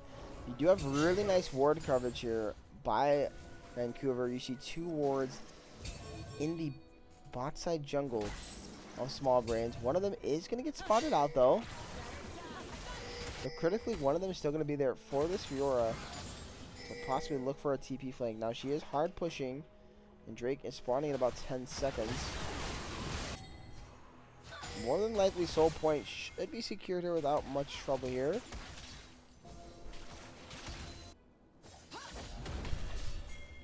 We're actually going to send Stunner over here, so they just want to play for this inhibitor, which, without any help, there's not much Vic can do. So inhibitor is going to fall, but at what cost? The rest of the team is on the way. Do they want to chase this on the side of Small Brains? That is the question. Vic certainly is happy to do so. Meanwhile, One Punch is just diving out to the bot lane of VIP, but there's really no follow-up. Just kind of jumped on him, slapped him a bit, and they're just going to walk away. So Small Brains does get the soul point, but the top inhibitor does fall for the decision. Let's see if Vic can find his way out. He unfortunately does not, but a beautiful play from Zema here is going to be the catch too. And though they might kill Vic, he is stalling it out beautifully so. He is shut down, but the base is now going to crumble. And mind you, they do have grubs. Let's see how far they are willing to take this. Pixel has shown up. There's still no ult on this bear, but they still have wild growth. They're now hitting onto the first turret. This turret is dropping so fast. His zero damage just looks to be too much. Marco is going in, but I don't think he wants this fight.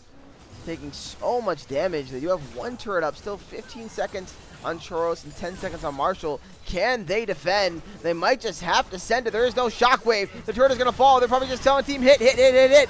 Nice. Zanya's here out of Zema. Stunner is going to die.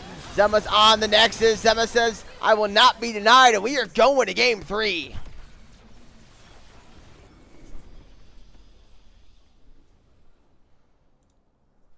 So I would say that game was pretty good. Pretty good, guys. These first 2 games have been really, really great from these 2 teams. This one ending on a bit of a macro play, and really, really well executed there by Small Brains. The big thing here, though, for Small Brains, they are now out of the Azir, and they're out of the Volibear, and they're out of the Cassante, and a Silver Pick as well. I think in a crucial game, I think they had to kind of just do it and send it. But now I am a bit concerned for them here in Game 3. What is coming out of the pool from One Punch here? I don't expect him to get the Zac or the Ivern. It's been consistently banned throughout the whole series. That's really going to be the question. And how can they respond? So we are all tied up 1-1.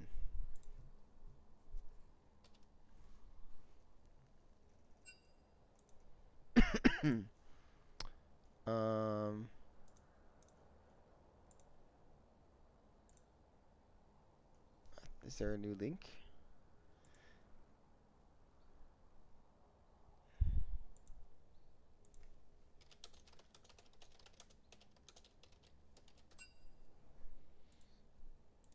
I don't see an option to click over on this other link. I think I have to teach these teams how to do a draft link, man. What is going on?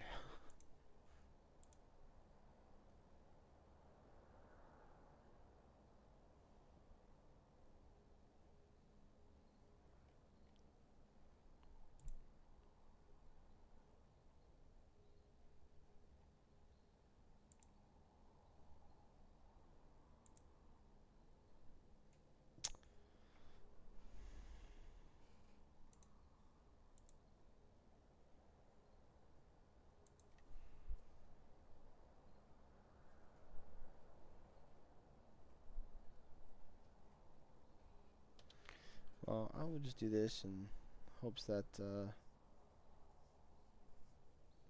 get a link soon.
Whatever. Whatever.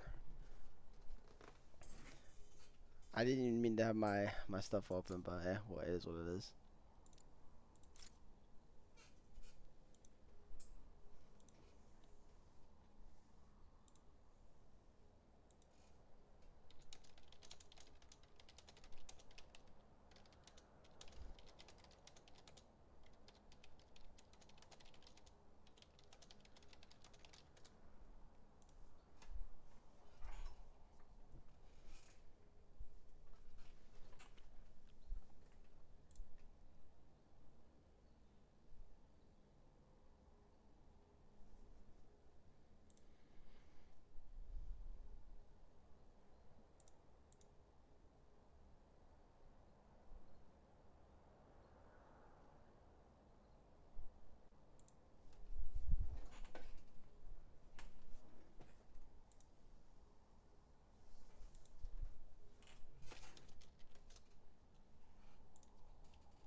All right. So looks like Small Brain's gonna go for the Zeri Maokai. Morgana got taken away here on the side of VIP. That's definitely a pick to steal from Fid here. The Nautilus as well. So I'm curious if that's a mid Morgana Nautilus support. I mean, it could be a Morgana jungle Nautilus support. It could be a Nautilus jungle mid Morgana. I mean, there's a lot of places that could take this. I think the Morgana plus the Caitlyn looks pretty good, if you ask me. I kind of like it. So.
So they rounded out with the Sejuani from Small Brains. So there's a lot of damage coming out of this area. She get really, really strong late game carry here. It's not the easiest to play into the Nautilus Mord Kate though. Definitely won't be the easiest game. Luckily, it does have a nice front line. Kind of want to see some damage coming out of mid top for Small Brains. On the side of VIP, probably something, something that can really set up the Caitlyn here. Like play around the Caitlyn traps, I should say, the zoning. Maybe like a Rumble from top. I wouldn't mind seeing that with an AD jungler of sorts. Maybe something that creates space, like a Xin Zhao for VIP would be really, really strong. Strong here. Possibly a Wukong. and see kind of how the draft goes from there.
Alright, so do you see the Trundle? Trundle definitely not a bad pick. Does counter out the Sejuani.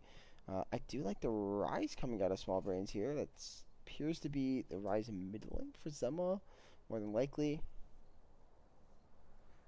And let's see if we end up locking in.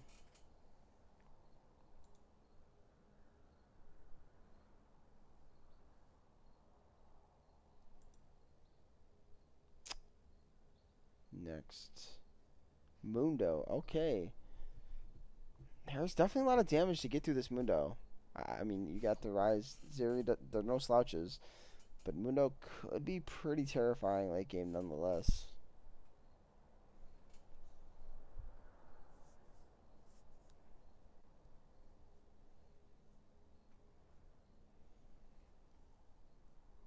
But I don't really love VIP's damage that much. I mean, it's there. But alright, so it's going to be the Gwen. That means they're going to lock themselves into basically a full AP top side of the map for Small Brains.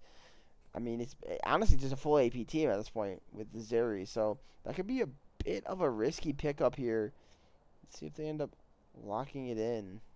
Does appear that's what they want. So we're going to be going with the Gwen in the top side of the map for Small Brains. Let's see how this kind of pans out.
Well, now I'm just mad.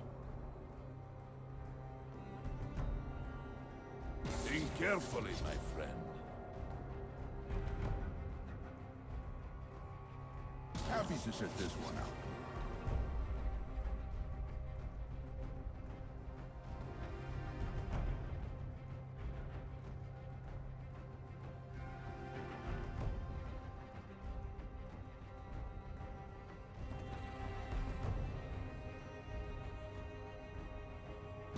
warrior's spirit is never broken.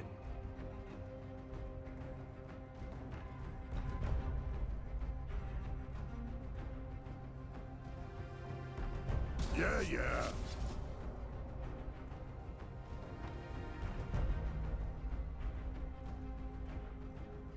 What's wrong? Can't take the heat?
You reek of fear.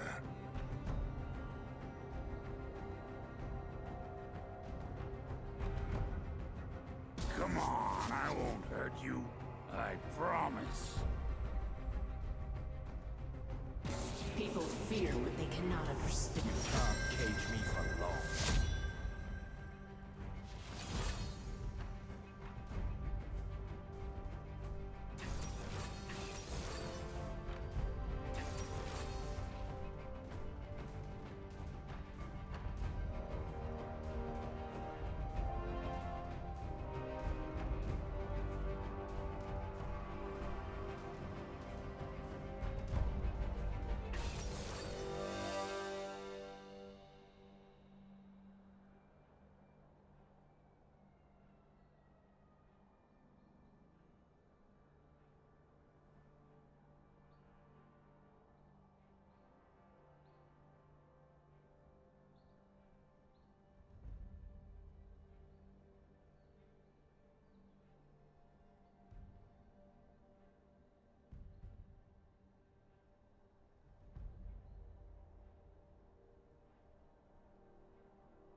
Alright.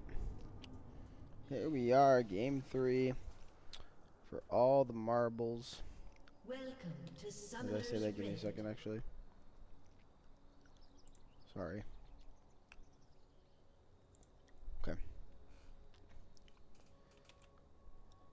I wanna check something before I continue playing. Alright. We're good to go. Let's get into it. Good old times. Sweet, simple, and out of control. 30 seconds until minions spawn.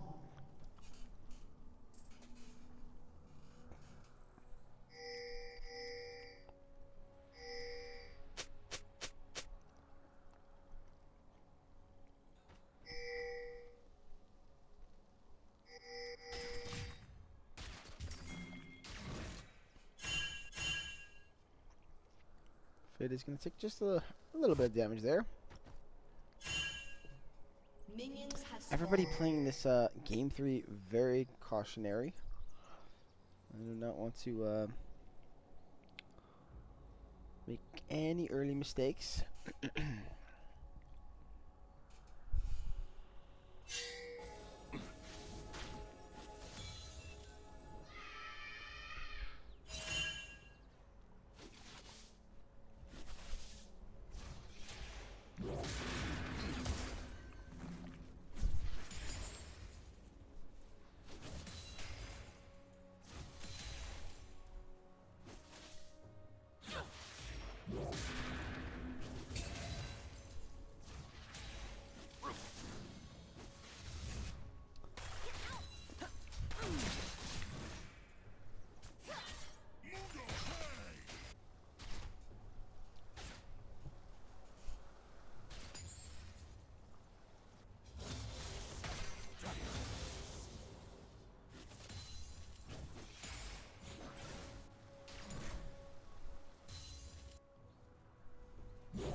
Both junglers will be meeting each other on the bot side of the map. Jungle a bit ahead of it on the clear though, so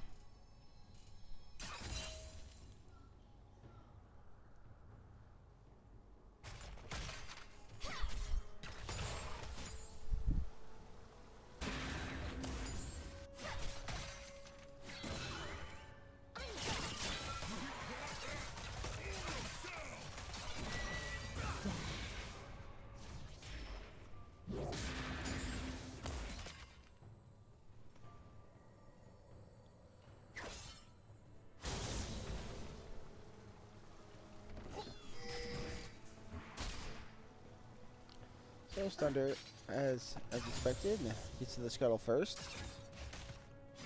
Probably gets it without any contest either.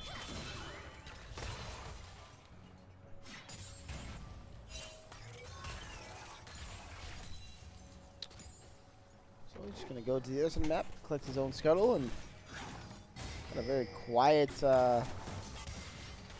quiet game 3 so far. Nice little judge line. Unfortunately, there's a big wall there, so he didn't get fully pulled into him.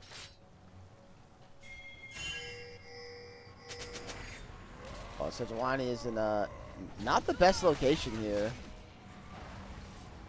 But with Vic TPing top, looks like they are going to back off.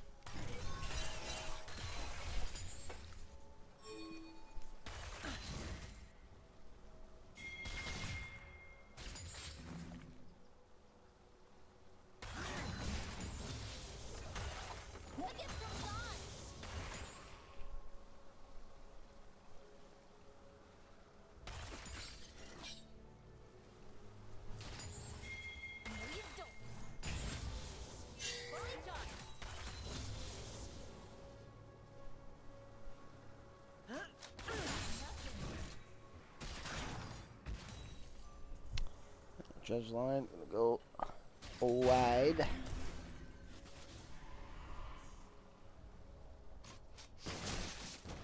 no really meaningful gold lead right now. That dredge line's not going to go wide. That's a lot of damage there onto Mono.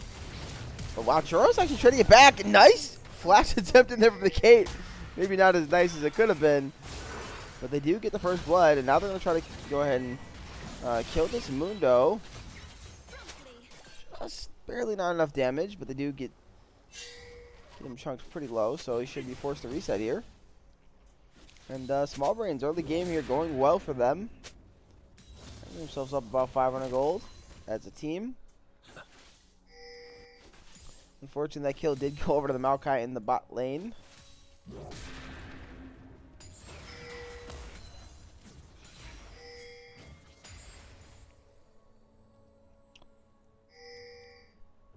Now we do have the Drake spawned here, but we do see the Trundle kind of pathing in that direction towards it.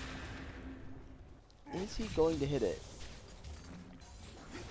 Finn has yet to get his reset off, so it looks like he is going to get the Drake. Oh no, they got to push mid, so there's going to be a contest here. This one punch is moving over. They're going to be very, very careful. They're going to portal in onto the bot lane. They're going to find themselves a Caitlyn unlucky. She is going to die. They have yet to spot the Trundle in the pit doing the objective, and one punch isn't going to second steal it. No, he's not, but it does mean that I think Stunner should have to flash here. Yeah, they're going to walk over to secure his flash. There it is. Oh my goodness, the fact that they do not spot the Trundle just whacking away at the Drake is absolutely insane.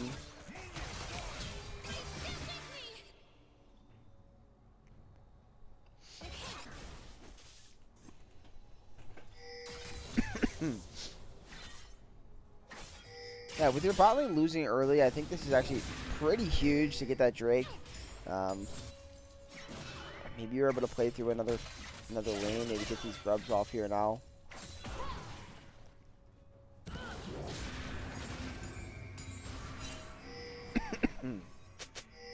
It's not the easiest to gank a Morgana. As Sejuani, you don't have a lot of damage. Easy ways to break the shield.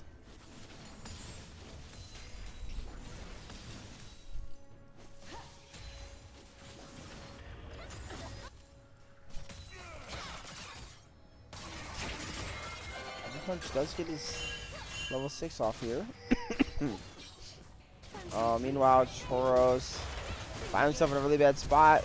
They didn't reset the aggro though, so it is going to be a 1-for-1, but I do think that Small Brains will like that trade as they do get, once again, the Feats of Warfare and this Zeri a kill and some plates. So Mono is really set up here in a really nice spot to carry this game.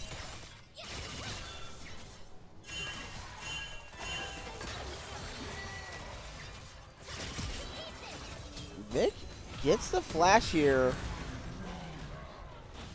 which is pretty big. He does secure 2 grubs as well. We're frozen. Don't do this to me in game 3, guys. Please. Start working. Please.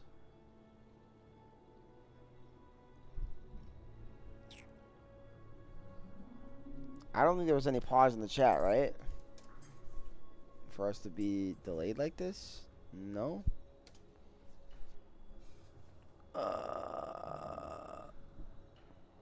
I'm going to give it like another 30 seconds, and then I have a trick that can get us back in.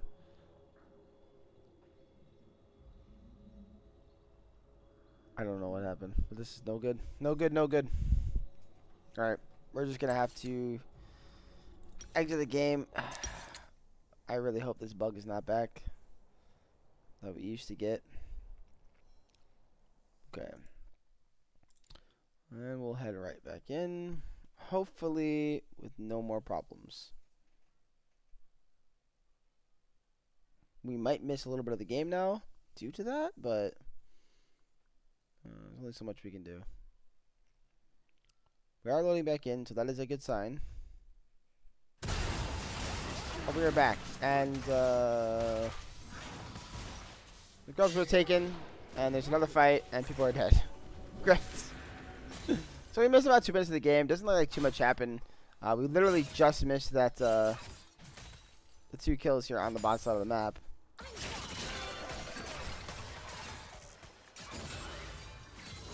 Does suck. All 3 grubs were also taken there by the side of Vancouver.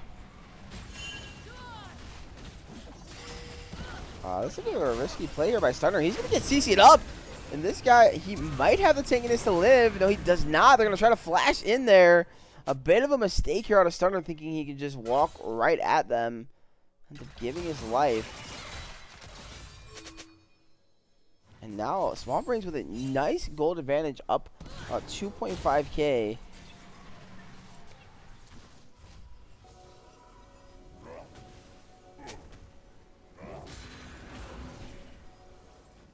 He does mess up the tempo. And with Drake spawning in about 20 seconds, do they care about trying to force it down? Doesn't look like they do. Zemo's going to TP in. This is a TP just to try to, 1, collect the wave, and 2, secure. They're able to acquire this Drake once it spawns.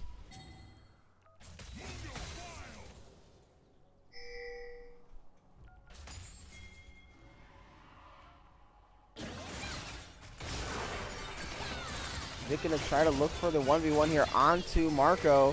Marco going very, very low. He's able to dodge out the Q there and take the full damage, and now he's got the healing coming in. He does miss the Q though. Lucky for him, there was no more damage coming out of Vic. He's gonna start acquiring himself some plates here on the top side of the map. Oh. Very, very, very close here.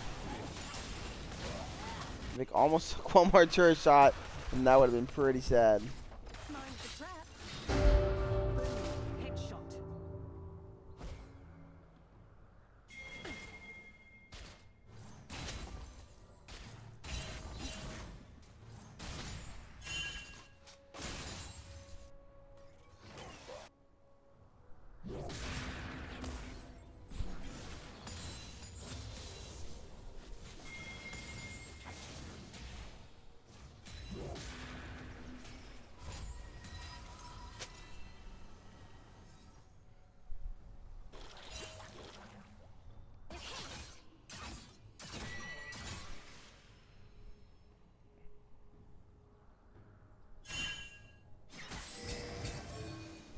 Trying to cast the game, and I got my cat just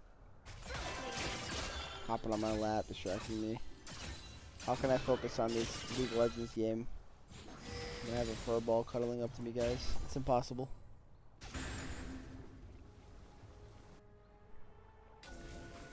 All that being said, though, Herald in about 1.5 minutes, and Marshall looks to be gone from the map. Nautilus does end up flashing over the wall, but it's not going to matter. They have a blast cone. They can catch him, and he is going to die. So once again, able to get the tempo advantage.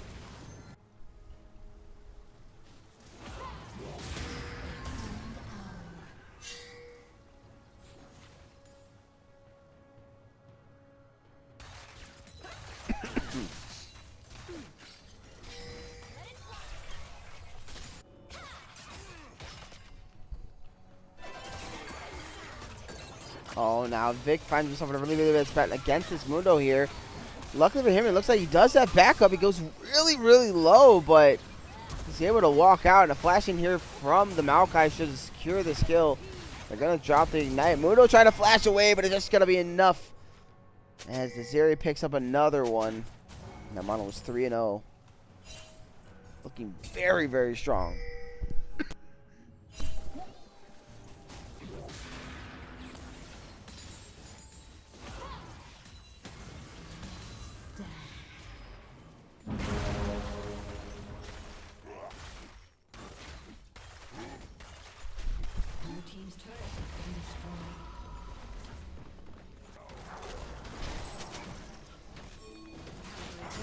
And that is going to give, I believe it gives them feats, right?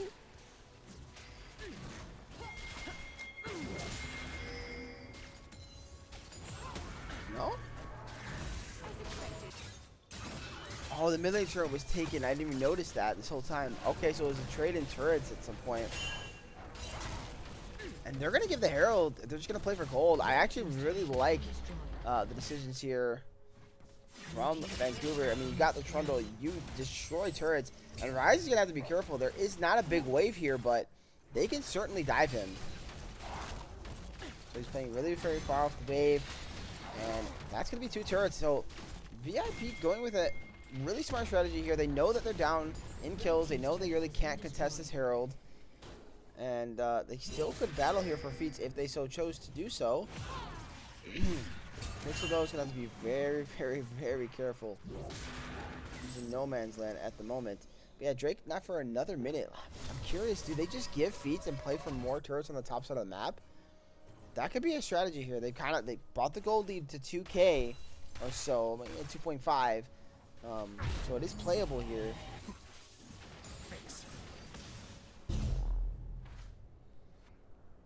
I mean, that's what your comp wants to do. It wants to kill turrets. If you have Mundo Trundle, you destroy them so quickly. Tier 1 might end up falling as well. Marco is slapping it with some briefcases. And there it is. So yeah, now it's straight up just a 2K lead now.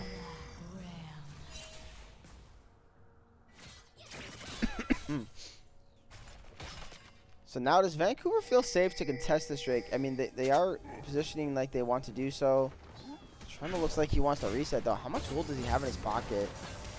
He's 1800, man. He needs to get his reset off. And it's 10 seconds till this spawn. They honestly might just have to give.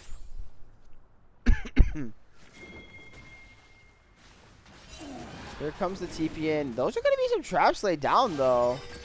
But that is an immune champion right there. They do spot his HP. They might just send Starter to try to steal this. How does Small Brains play it? He is going to find his way in. He's just going for the Drake. Who's going to be able to get it to kill him in time? He gets the Drake!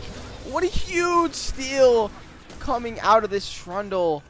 It does mean that they acquire themselves feats.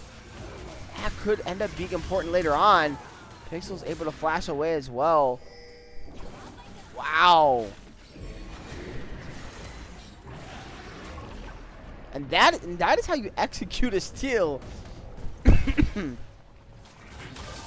Well, one punch is going to be able to secure himself a turret. So continuing to keep this gold lead in their favor.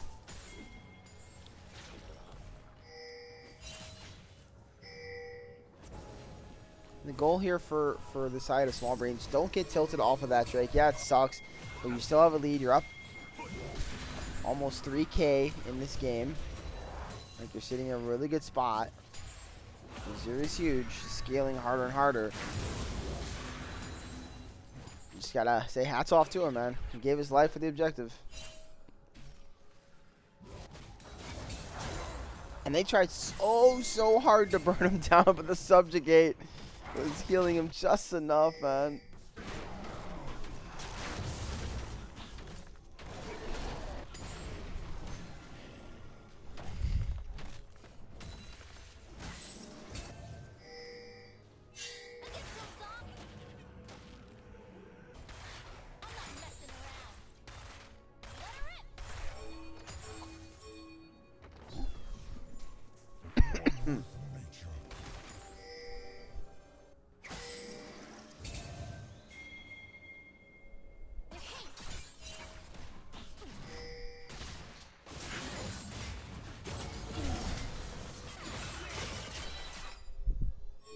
I do kind of feel like the only problem here is Vancouver's comp is going to fall off here eventually, right? I mean, besides Mundo. I mean, Mundo's going to scale, like, well, but I guess Kate, but like, realistically, the comp overall into Small Brains will fall off here, like, around 30 minutes.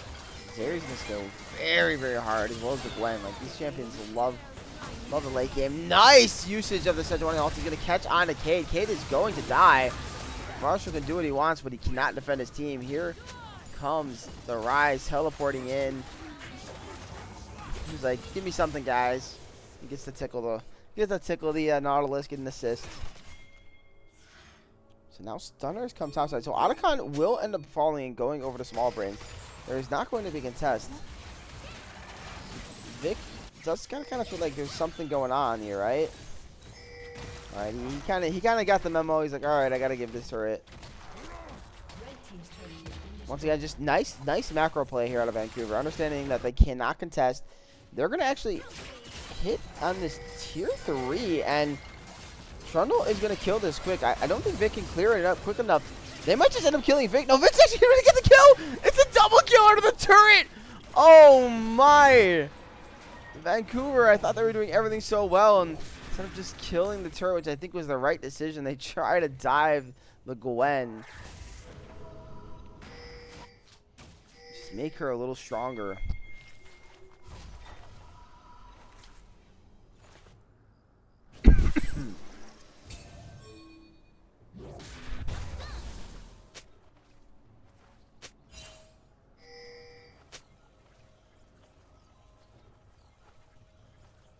Yes, everyone's pinging their pings. That is very crucial to know.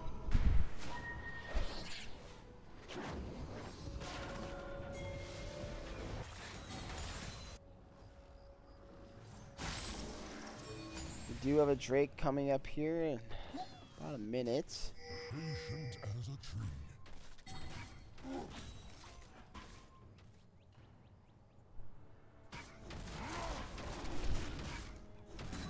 Exemplary.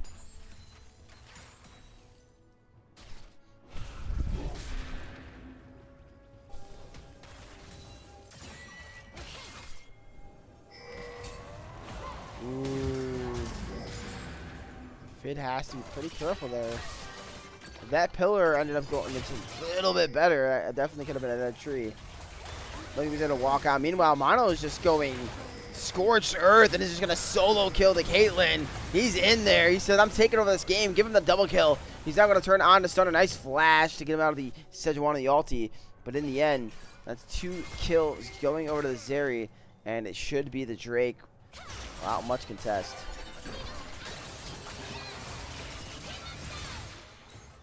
Meanwhile, topside, Vic isn't able to get the kill, but his chunk up pretty low. See if he's able to get out. He's going to run right into Stunner. Stunner gets the shutdown. But how much is that going to matter at this point in the game? I do not know.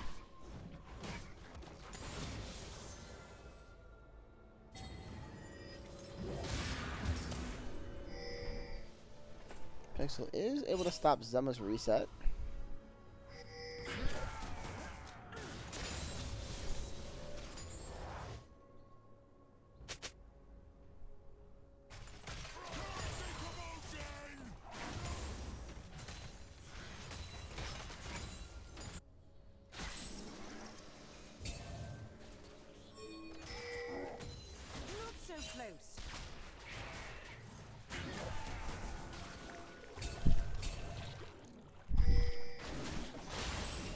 This is very true. We are just living in it.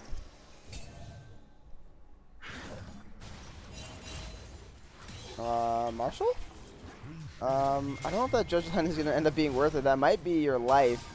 One more auto will be enough for the passive. That's going to be it right there. Yeah. I don't know if that was the right decision, or maybe it was. They've kind of cornered off as I'm hearing all the clink, clink, clink, clink, clinks. Jeez Louise. Here comes y'all. They are able to shut down the Maokai. And because Mono was not able to position as well as he wanted in that fight, they're able to get at least a single kill. And some gold into this Caitlyn. Hopefully that doesn't come back to bite them in the butt.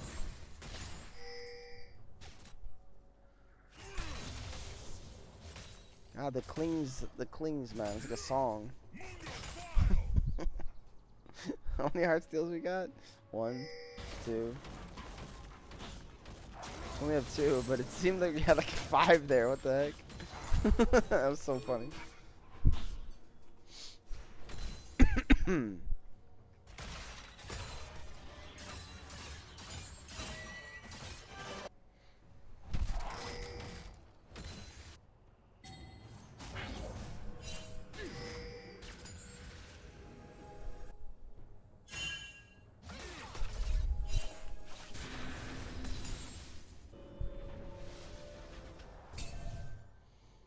Well, it's that the Zeri's still sitting on 3 items. Kate's only on 2, so Smallbrain's still very much in the driver's seat, up about 3K. Kind of the Goldie's been stagnating here for the last like 4 or 5 minutes or so.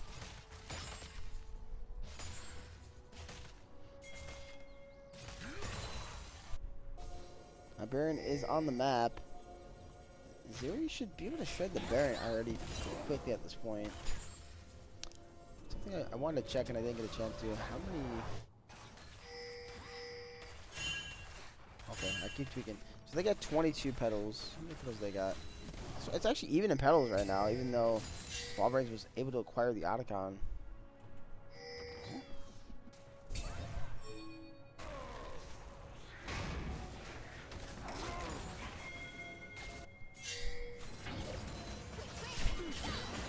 Oh, they found Churros in a bad spot. He has to flash away to try to get out. He does isolate Zemma, but he also isolates himself. Churros is going to fall. Marshall is able to get out with his life. But that means that should be Baron. Now, Mundo is on the other side of the map splitting, but I don't think he's going to split to the turret quick enough. So Baron should end up going over to Smallbrains. A really, really nice catch there by Zemma. And I think this contest is pretty fake. Really just trying to stall for the Mundo to get some damage off on the turret.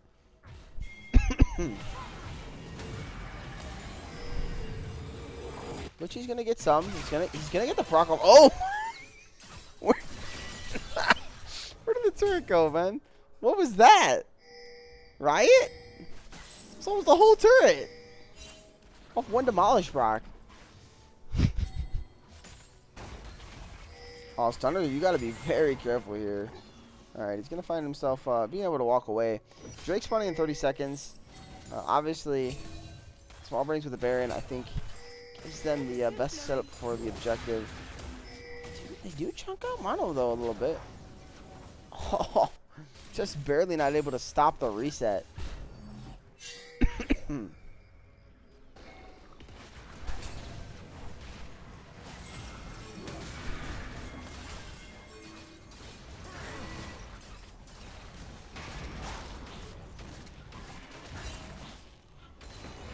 Meanwhile, Vic splitting bot side, able to pick up a tier 2. So they're going to try to turn on to him. Let's see how this pillar goes. He does not have Ghost, so I do think Vic is going to die eventually here. I mean, there's a bunch of meatballs trying to kill him, but he does finally fall. Stunner is very low, though. He does get the subs to get off just in time. Luckily, team is able to tank up for him on the ulti from the tree. And now it's the question, can they catch on a Churros? They cannot. And look at top side of the map. Did they find themselves trying to bite off a little more than they could chew? Of course, now that means they have to reset. The Rise does get the reset off in time, but I do think the inhibitor is going to fall and is going to allow for a lot of pressure. So the split push is working, but that is also going to be so pointless. Stunner flashes, steals it! Oh my goodness! Stunner stuns the world right now, and it's able to steal another Drake.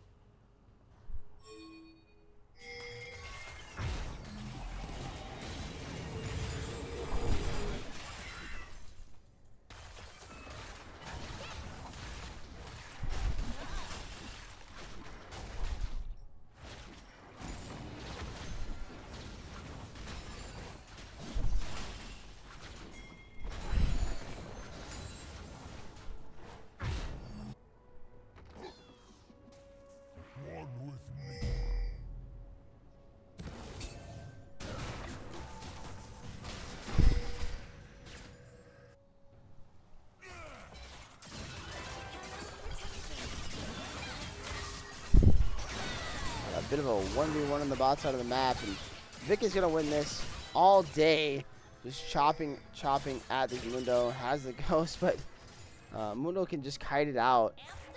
Does end up surviving. Able to walk away here.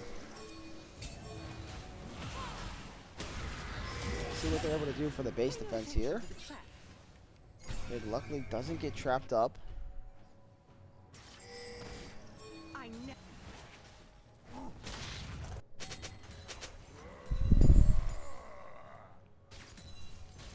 As expected.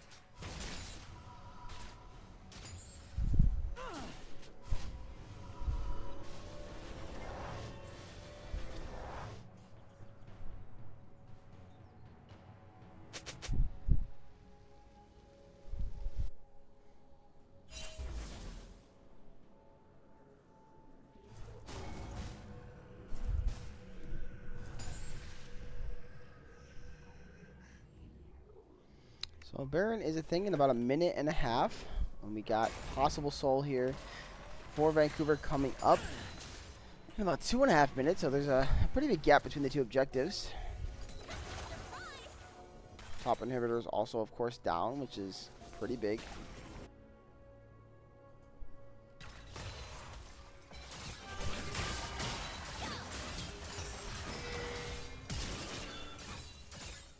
Vic able to force out the flash.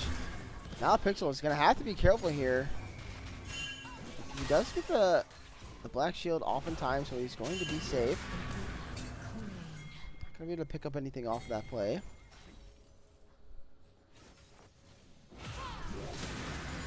Ooh, that's a lot of damage here.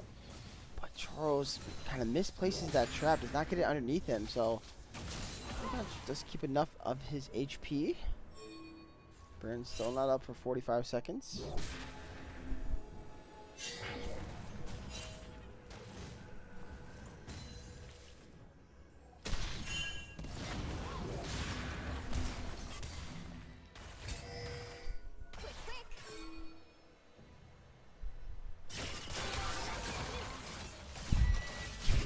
Marco keeps just getting stacks off Vic. The problem is he needs to be careful. He already burned his flash once. Now he's gonna burn his ulti once again.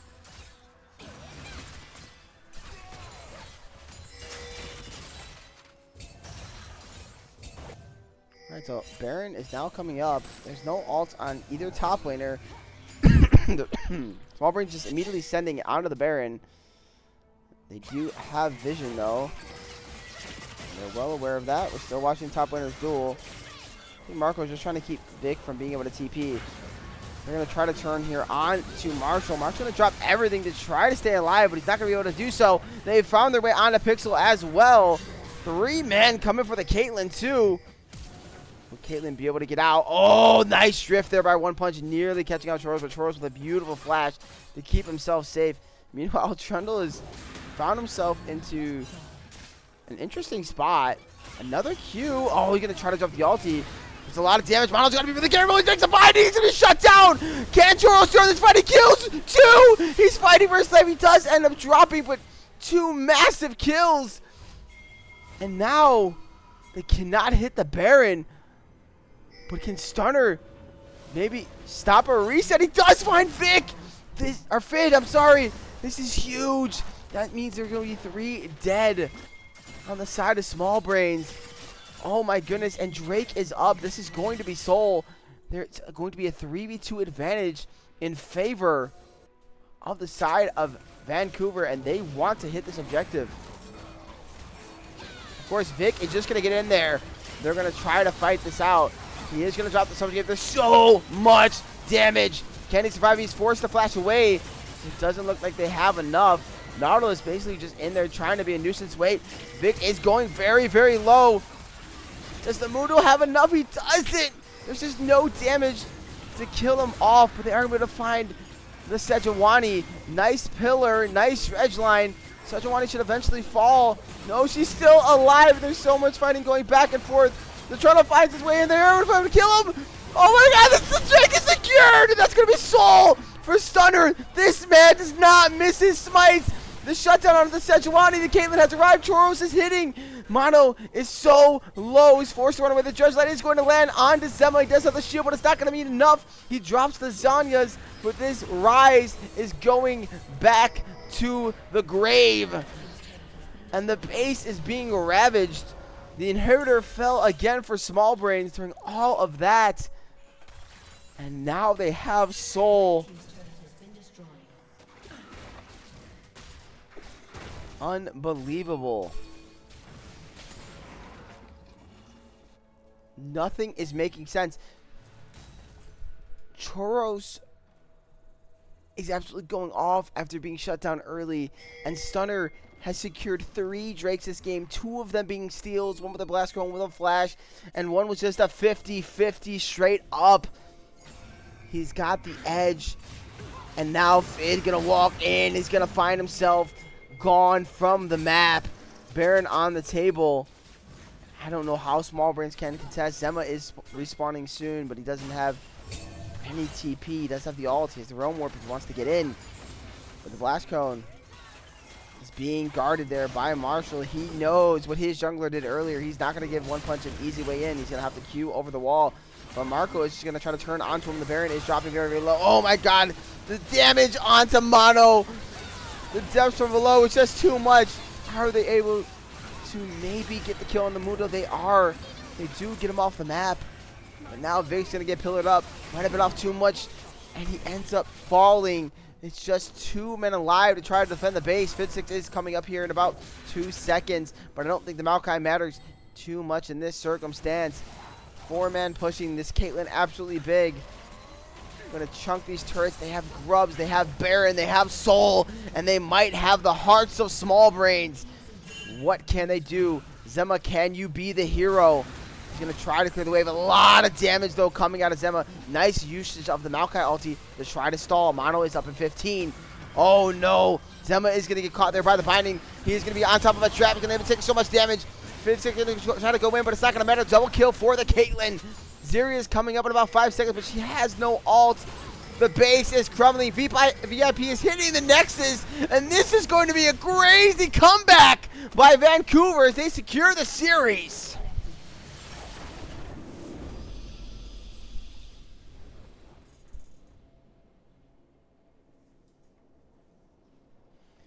What an insane way to end the series. Small Brains had everything in their hands to win the game, but they just were not able to do so. So unfortunate. My goodness. I was going to say, let's look at the goal graph, but I guess I can't do that. Absolutely crazy.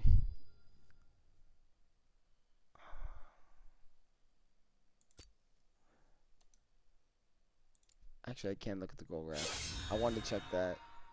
What was that comeback in total? I know that Small Brain's biggest lead was only like 3 or 4K, but I think they had the lead for like majority of the game. I mean, look at that. At one point, they were up. I mean, this is towards the end of the game, but they were up 6,200, and they were up for what 95% of the game.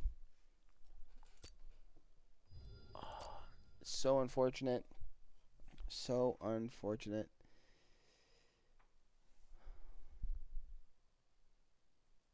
Yeah, well, GG to Vancouver. They're able to win the series and find themselves in a prime spot to make playoffs. All the games have been played. We might as well take a peek real quick, shall we, at the standings? Oh, I clicked the wrong button. Okay. So here we go. Real quick. So yeah, Coin Flip and Hidden Leaf right now at the top, both sitting at undefeated, and they're gonna play each other soon for that one spot. I think it's next week, so it should be a pretty exciting series there. Vancouver, they're technically 3-2. I know it shows 4-2, but the free win from the bye makes no sense. But either which way, they have the win advantage over Scorch. They have the win advantage over Small Brains, but they did lose to Insane Banana Posse.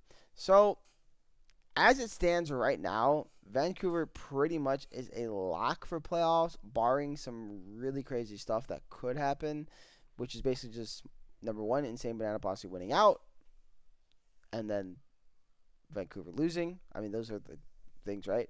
The other option would be if maybe there's a world where you get some 3-4-way ties and we start talking about the tiebreakers. There's no tiebreaker matches anymore, just to clarify for everybody, but we then would go into the tiebreaker rules, and that could mean Vancouver could find themselves out of the playoffs, and maybe Scorch could find their way in, Small Brains could find their way in. It all depends if it ends up being like a 3 or 4 way tie. But as of right now, Vancouver is in the prime position. All they got to do is win, and they're in. If they beat Hidden Leaf, I know that's who they play week 7. They're in. As far as Group B goes, Instinct and Femboy Jellyfish at the top. No surprise there. Looks like Ninja Turtles might have finally lost the game. I don't know. Yeah, they had to, right? So I'm assuming that was against the Femboys. They must have played this week. Must have been a fun series. But yeah, so they find themselves tied with Saboro right now. I don't know if they've played each other. Based on this, I don't think they have. So they have probably a big match coming up, which decide the 3rd seed for that group. But an Instinct looks to be on their way and primed for a 6-0 finish on top of that group. So it's be pretty exciting. Okay, so Turks did lose for Boys. Okay, yeah. So there's that. So that's kind of what's coming up and how it's looking. So basically, with 2 weeks left, you kind of can already see your 3 playoff teams from each group. More or less, I mean, again, the Ninja Turtles for Saboro is really the only question mark. But, yeah, it's going to be very interesting. There is still scenarios for other teams to still make it. I don't know if there's a chance for Team 3. I'd have to really dive into it. I guess nothing's impossible.